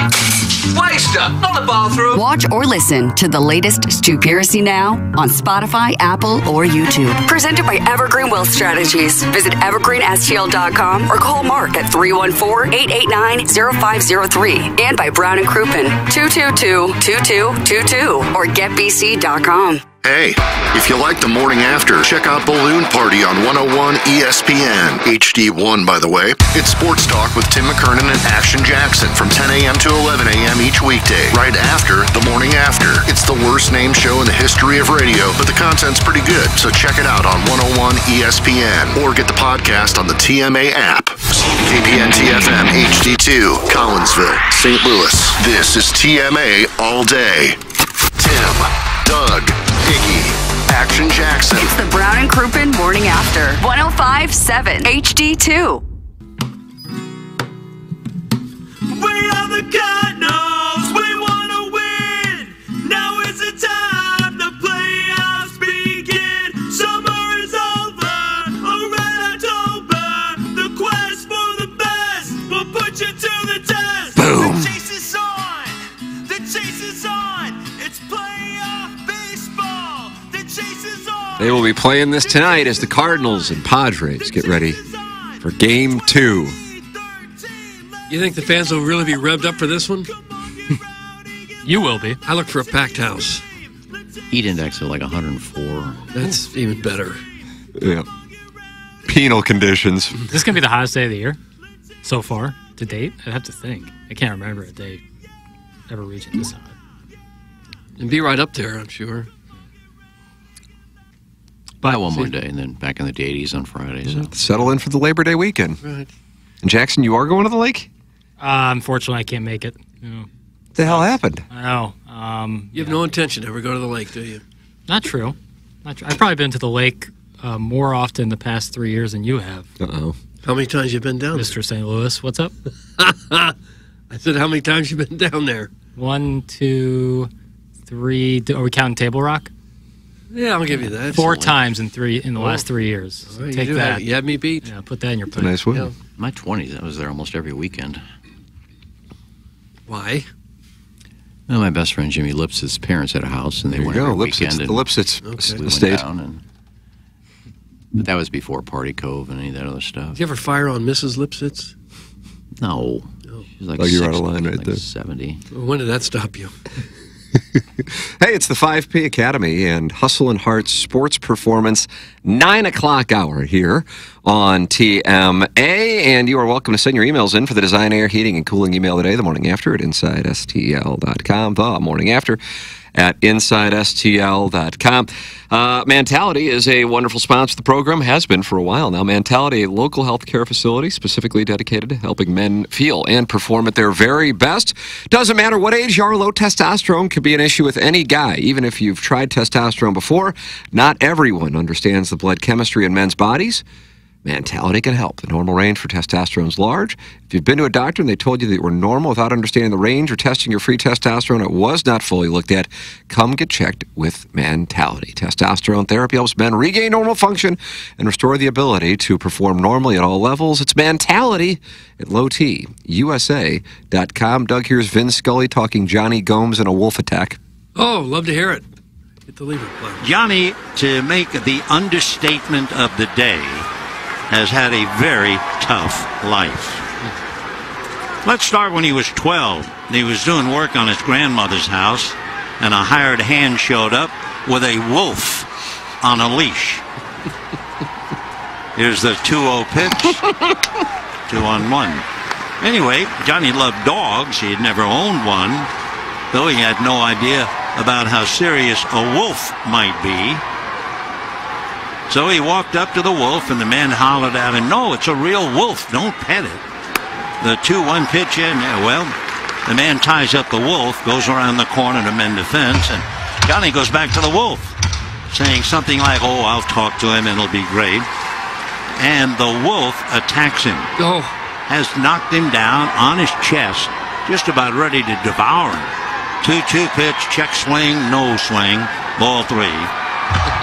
Johnny suddenly, totally and completely relaxed. He was done. He knew it. And whatever he did by relaxing, the wolf decided, I don't have a rival here. And the wolf got off his chest. Johnny got up and walked away. Ground ball by the diving Turner. And the base hit by Johnny Gomes. Well, the timing was perfect. One out single left. It always was the with one of his Wolfman. stories. God, it always was. Finishes up saying a single by the Wolfman. I don't think there's a lot of stories about wolves attacking humans. There's not. Or former Red Sox world champions. Yeah, they generally don't do it. They're afraid of people, for the most part. Yeah. They travel in packs, though, so. I howl like a wolf when I thrust inside of Sweet Sweet Kai. I howl like a wolf when I finish. It's from the recovering alcoholic from Belleville and Webster Groves. And he's a sponsor, so we... I read this about wolves. I don't know if I said this before. But they said with ancient man, wolf packs used to be close to humans to eat their food scraps. And the wolves that were docile and nice were allowed to come a little closer to where the humans lived.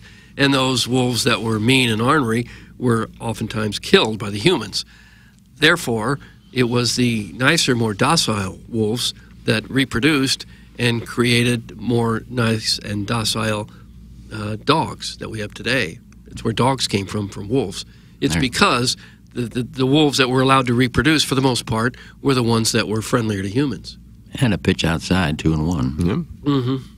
Good morning. The lake is to Destin as Big Lots is to Walmart. It's from the Hunchback of Von Castle. Okay.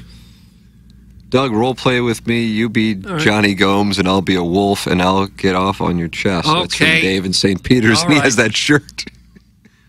I like the part of Vin's story said, and the farmhand went around the corner to mend a fence.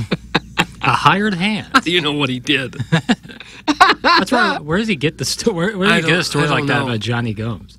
Johnny Gomes probably told And him. I cut out just for time purposes, but he's like, and I'm only going to tell one, so for privacy purposes, like he has like a bucket full of Johnny Gomes stories, kind of middling baseball player from the. If I was Johnny Gomes, I'd have told my grandpa, "What do you need me for? You got a hired hand. What do I got to do?" Yeah, 12 years old. I'm not supposed to be working out here. Nice wolf story. Now show us those nips. That's from Injun Joe's Cave Ride Magic Man. Oh, Doug, breaking news in the podcast world. Jason and Travis Kelce are reaching new heights with new heights. The NFL brothers inked a deal worth more than $100 million with Amazon's Wondery to produce and distribute their popular podcast, Variety has reported. New Heights skyrocketed in popularity over the last year after Travis started dating Taylor Swift and shared details of their relationship on the program. The show, though, is rooted in NFL insights and camaraderie between the Ohio-born brothers who affectionately refer to their fans as 92%ers. Doug, $100 million for the podcast. 92%ers. What would that mean? Doug? They're liked by 92% of the fan base? I don't listen to their podcast every week, so I don't know. I don't know either. I have listened to it. I enjoy it. I've listened to a couple episodes before. Well, Or at least some interviews. Those two are characters. I could see how they would have a popular podcast. Definitely. 100 million. If he wasn't dating a huge superstar that's loved by 92% of the world, would they be... Not as popular, but still popular. Would it? Sure. They'd still be very popular. I don't know about a $100 million deal, but No. I think... Because I think not only has Travis benefited from that, but Jason as well. But I think they'd still be very popular. So why didn't any of us become pop stars? Yeah. Did you guys even try? Lack of talent. I wore that Michael Jackson Thriller jacket to St. Gabriel's in third grade, and it wasn't well received, and I kind of gave up then and focused on HD2. Yeah, you gave up the singing, dancing career? Because you could have made it with that jacket. I agree. I was in the St. Mary Magdalene choir. So you were close to becoming a pop star. That was close. Didn't everybody have to be in the choir when you were a kid? Not me. There was no choir to join. Even in grade school, you didn't have to sing in a choir? No, there was no choir. I guess we had like music class where we'd sing, Right. but there was no choir. There's your choir right there. We weren't performing it. Okay. Well, it's just surprising that people with the... Right, what about this?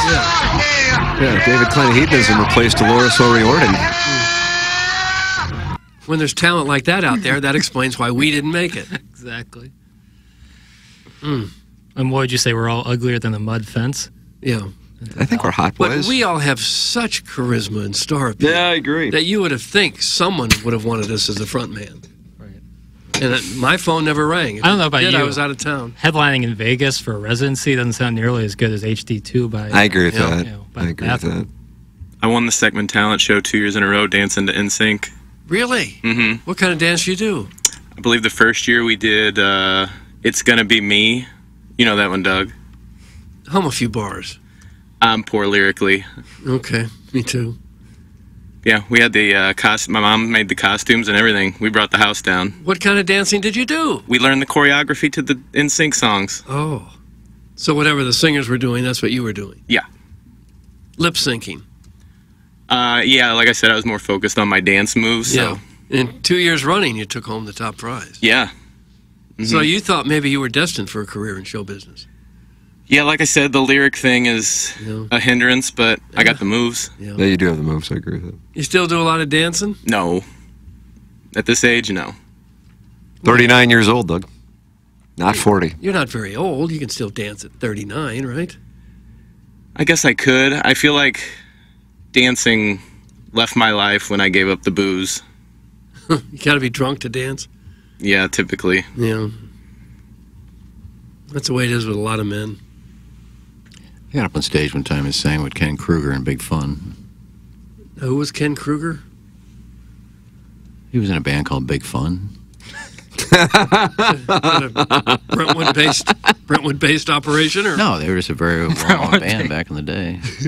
He came over to the Woman. He was co-hosting this show with Katie Cruz and that other girl's forgot her name, Seidel. Max Seidel. I forgot her name. You were sideways with her, I know. Yeah, I know that. I can't remember her name. But they hired Ken. Rita Ray Rocks. That's what comes to mind. Oh, I remember. I forgot her name. I remember her too, but I forgot her name. Yeah, they hired It was Ken. quite a scene. I remember that. Yeah. They hired Ken Kruger to be the third person in there. Oh, they did. Bring a dude in for the Woman show. Yeah. Well, they also had dude is the executive producer. Yeah, but they had other women producers on other shows. Well, no, just the afternoon show. I produced all the other shows. The afternoon show had their own producer, who was always late and asking me to line stuff up before she got there. Heaven's sakes. Yes, I'm a gentleman. I prefer a man to rub me down. Oh, hello, Joe. But yeah, no, Big Fun was pretty big back in the day. What were their big hits? I sang Tender Mercies. Tender Love by Force MDs. Remember that one? No. Oh, what a No, jam. I don't. Tender Mercies. Yeah, you can find it on YouTube. Your performance? I was just singing background. You were on stage? Yeah. Singing background? Yeah, I think it might have And it's on might have on been. YouTube. We can look at this. Oh, not me. The song is on YouTube, not me. If you want to know what Tender Mercies is, you can see kind of like the notes I hit. But it might have been Mississippi Nights they played, actually. Were you quite the vocalist? I could drop a tune back then. Oh, could you? I had a few scotch in me. No, I was drinking vodka tonics. Well, you were close. That was your. That was your brush with. That was my brush with fame. Yeah. Do you know we have the best fans in baseball in St. Louis? Oh, that's awesome. Yeah. Who's got the? We probably lost that title now, haven't we? Kansas City gave a standing ovation to Johnny Cueto as he came off the mound with the Angels. They're getting there. They won a doubleheader from Cleveland yesterday. The Royals are legit. So what if the Royals win the World Series and the Chiefs are the defending Super Bowl champions? Does St. Louis have a parade? What if Lamar Hunt or Clark Hunt comes over here and buys a team and moves it to, I don't know, Wichita or something? Topeka. That would hurt. What if the Chiefs did a parade, or the Royals did a parade down I-70 so they could finish in St. Louis? Oh. Those guys are in the back of that bus for 4.5 hours. They'd love that. Going 75 miles an hour. Love it. But that's a decent team. They got a decent team. The Royals. Bobby Witt. Yeah. Sal Perez with a home run last night. Witt's got to be one of the top 5 players in the game, I would think. Is it a little look at me that Sal Perez wears a C on his baseball jersey? Maybe so. Seems a little look at me. Well, I'm sure they asked him to. I'm sure he didn't. Hey, let me be captain. Put a C on my jersey. I want people to see me. What does a captain in baseball even do? That's what I'm saying. It's not like... First, it's a team game, but also not really. Yeah. Hockey, the captain has a purpose. He's the guy who can talk to the officials and everything. Right. I don't know what a captain does for you in baseball. But we'll get on that. We'll do some research and have that for you tomorrow. In the meantime, we're going to go to Pure Performance. We can go to the website if you want, but I think we go to 3725 Harry S. Truman Boulevard in St. Charles, or visit pureperformance.com. Watch this, PURperformance.com. It's not just accessories, but also a full-service shop. I've been to that 25,000 square foot facility, talked it over with Shelby. That's who you ask for when you go to Pure Performance. After over 40 years of outfitting the best-dressed vehicles in the St. Louis and St. Charles areas, you can trust that your prized investment is in great hands at Pure Performance. The experts at Pure Performance take great pride in the exceptional work that they do every day. They'll take the time to talk with you and figure out your individual needs and wants for your vehicle to make sure they do right by each customer. If you recently got an estimate from another shop but want to get a second opinion, stop by Pure Performance. In many cases, they're going to be able to save you money. 3725 Harry S. Truman Boulevard in St. Charles, or visit pureperformance.com, PURperformance.com. Think about that. What are you thinking? Well, allow me some time to think. Thank you. I think that's where I'll go. Yeah. The more I think about it, I'm sure now that's where I'm going to go. Get some performance. Brief aside, guy you know, Jackson. We were here doing QFTA yesterday. I said, oh, look, Sean Brennan is leading the Mid-Am qualifier, which was taking place at Crown Point yesterday. Oh, yeah. He's a guy I know, friends with, was kind enough to go out and watch my son play all 9 holes last Sunday, which, I mean, how many people really want to watch 6-year-olds play golf, but wanted to show him support. And he went down there and he won. So he is going to be playing in the United States Mid-Am. How about that? God bless him. That's awesome. Oh, nice. He shot 300. He was the medalist. So he is playing in the United States Mid-Amateur, and that is taking place in about a month. So super happy for Sean. That guy practices his ass off. And he can, you know what he can do, Doug? Roll the rock. It's the 43rd U.S. Mid-Am at Kinloch Golf Club. How do you pronounce this?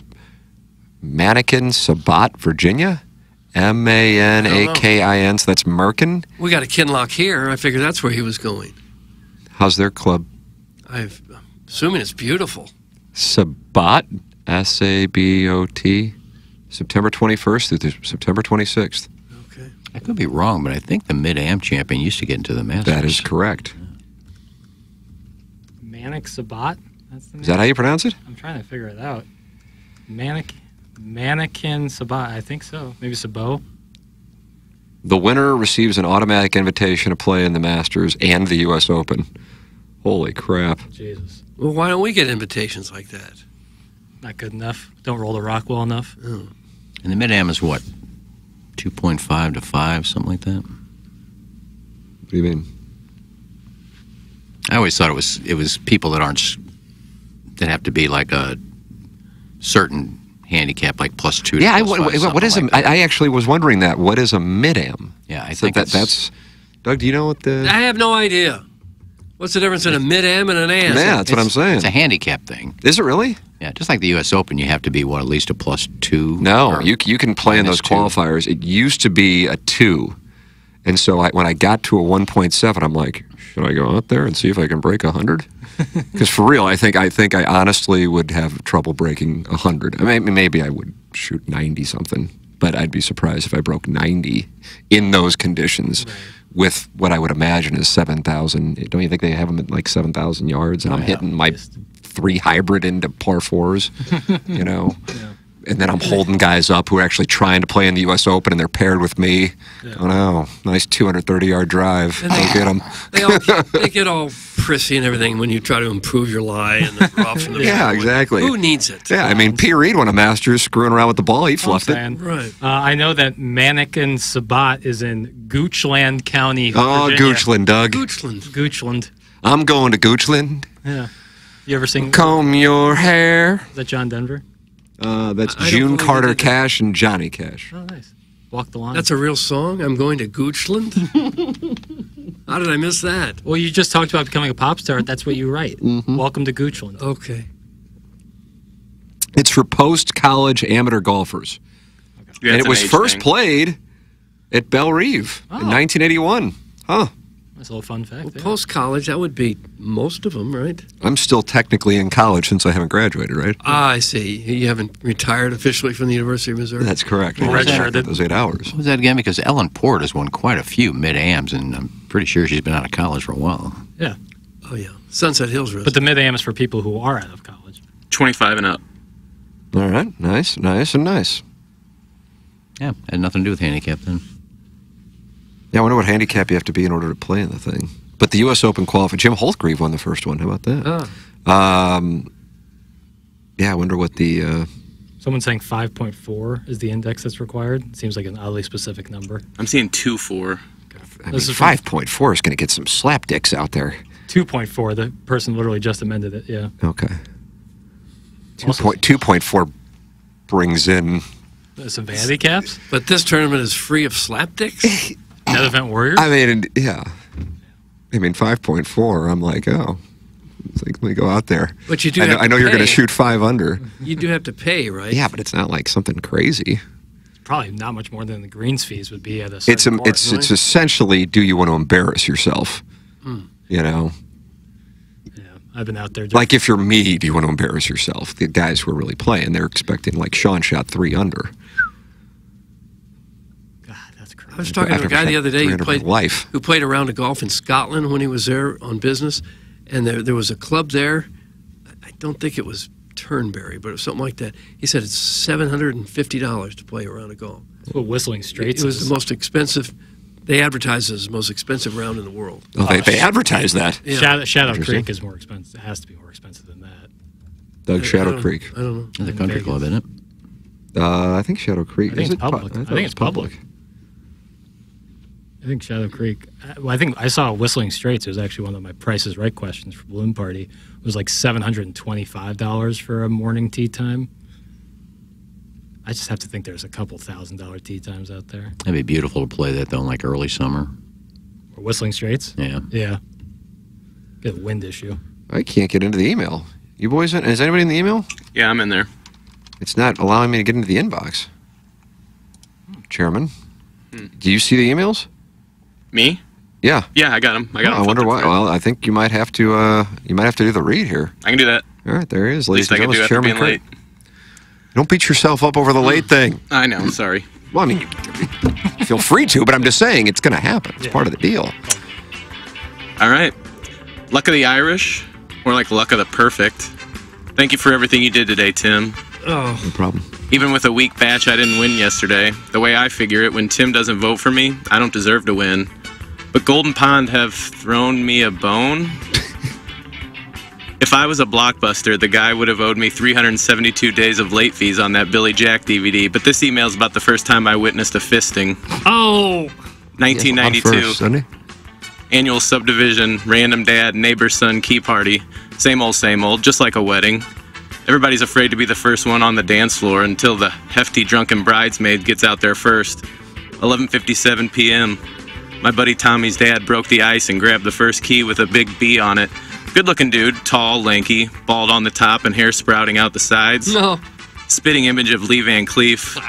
Speaking of spitting, the incompetent party planner had forgotten the giant tub of lube, so next thing I know, my buddy Butchie is face first in his hiney lathering it up with his saliva. Okay. He must have been a big spaghetti western fan because I can still hear Mr. Ringcamp screaming when Butchie gave him a fistful of hollers in his stink hole.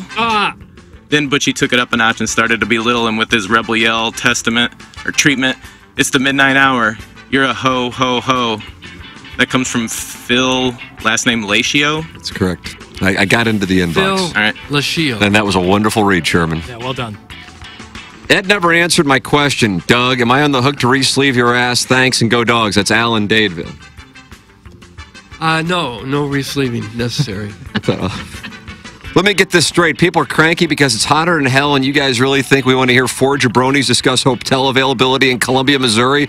We long for Maddie and her fun sorority stories, but instead we get you clowns talking about brick-and-mortar banks and Doug Flutie. I hate to say it, but the best part of today's show is the constant urinals flushing in the distance, providing the calming effect of a white noise sound machine. KG even boycotted the first segment for crying out loud. Speaking of the heat, we are officially on swamp ass alert. Folks might experience a full-on Grundle flood today. No amount of Gold Bond is going to absorb the wetness collecting in the overflowing crotch ponds across the region. If you're not wearing at least 2 moisture-wicking adult diapers today, you're going to experience some severe seepage. Local meteorologists have their jackets off and sleeves rolled up as the entire Midwest prepares for torrential taint downpours and wet chodes as things get dangerously soggy this afternoon. Pray for me because it's going to be tough to coach high school sports with a kiddie pool worth of sweat between my legs. Doug, that's the JV golf coach. Sure it is. JV golf coach. Oh, did you just delete one, Chairman, or did I just delete it? I did. Was it rough? No, just not really worthy. Oh, wow. How about that? In there. Let's see what I got here. Morning, Frisco Peppers here. I logged into that app you all got yourselves there, and it wouldn't let me proceed until I answered what sexual acts I'd like to perform on a customer service agent. And what my favorite St. Louis minor league sport was. Any chance I can bypass these questions? I'm just looking for the segment where Iggy got his buddy Potter to call in to confirm your invites to his holiday party that Iggy got you on the list for, only to find out you still had to pay the cover fee, drink fee, and weren't eligible to touch the fresh seafood buffet. Thanks. That's Frisco Peppers, Lindbergh class of 72. Frisco Peppers. Flyers. Lindbergh, class 72. And found out it was open to the public. Yeah. I'm not going to be much good to you today after seeing Pearl Jam in Indianapolis last night and then driving back to St. Louis, getting home at 2 a.m. Indiana is like that ugly friend who you only visit when they're hosting a party attended by mutual friends you want to hang out with. Sup, Lefty Jacksmere? Sup, Tim? Pearl Jam's main set was fire, opening with Wash, then cruising through half a dozen 90s-era bangers, including Present Tense, which was requested by a child in the crowd with a sign that read, "Please play Present Tense so I can sing the F word." Oh. There was not a dry panty in the house during Black, but for my money, it doesn't get any better than watching Mike McCready extended Jam during Porsche. We beat the rush out of the parking lot and then navigated the fun and games that is driving through Indiana at night. If you know, you know. Indiana's highways are such a mess. It's like the Department of Transportation is being run by abandoned kids whose parents let them leave their toys randomly scattered all over the state without ever cleaning up. I see the Cardinals had 28,000 on hand, give or take 27,000, to witness Mike Schilt hash out his philosophical differences with his former employer, who may or may not be for sale. Remember 3 years ago when the late Mike Shannon, during his final game in the booth, said, "Word on the street is that they're going to sell his franchise." Sure would explain why no one in management ever gets fired, no matter how poorly the team performs, as long as they stick to the milquetoast talking points and keep their mouths shut about the dysfunction. Oh, well, if we can just get hot and paint Busch Stadium yellow, orange, and pink, we can still get a few thousand to show up to see David Freese throw out the first pitch for this week's Infidelity Festival on Thursday. Doug, that's Buck Swope. Okay, Buck Swope with a nice little email. That's what we have for the Design Air Heating and Cooling email today. What you got? I thought Buck put the most effort into it, so I'm going to say Buck Swope. Yeah, I mean, you can't possibly vote for any of the other ones. It's swope by process of elimination. And they want to win. Have we ever had anybody arrive in from Indiana and win on the same morning? Brian Henshaw, probably. Oh, yeah, you're right. All right, time for us to shut it down. Jackson and I got to go down the hallway. We'll be fine. It's fine. It's fine. It's fine. Please understand. It's fine. Balloon Party, switch your YouTube over to 101 ESPN or the 101 ESPN HD1 station or the 101 ESPN app. We close out the 5P Academy and Hustle and Heart Sports Performance 9 o'clock hour for Jackson, Bennett, Burkett, Chairman Kurt, Kenneth Iggy Strode, my brother Kevin, Douglas Elvin Vaughn, Tim McKernan. This has been TMA, presented to you by Brown and Crouppen. Man, TMA likes to talk about golf. The guy had barely put the flag back in, and I hit my wedge. Incessant golf chatter. And, of course, the green is protected by bunkers. Golf, golf, golf, golf, golf. We can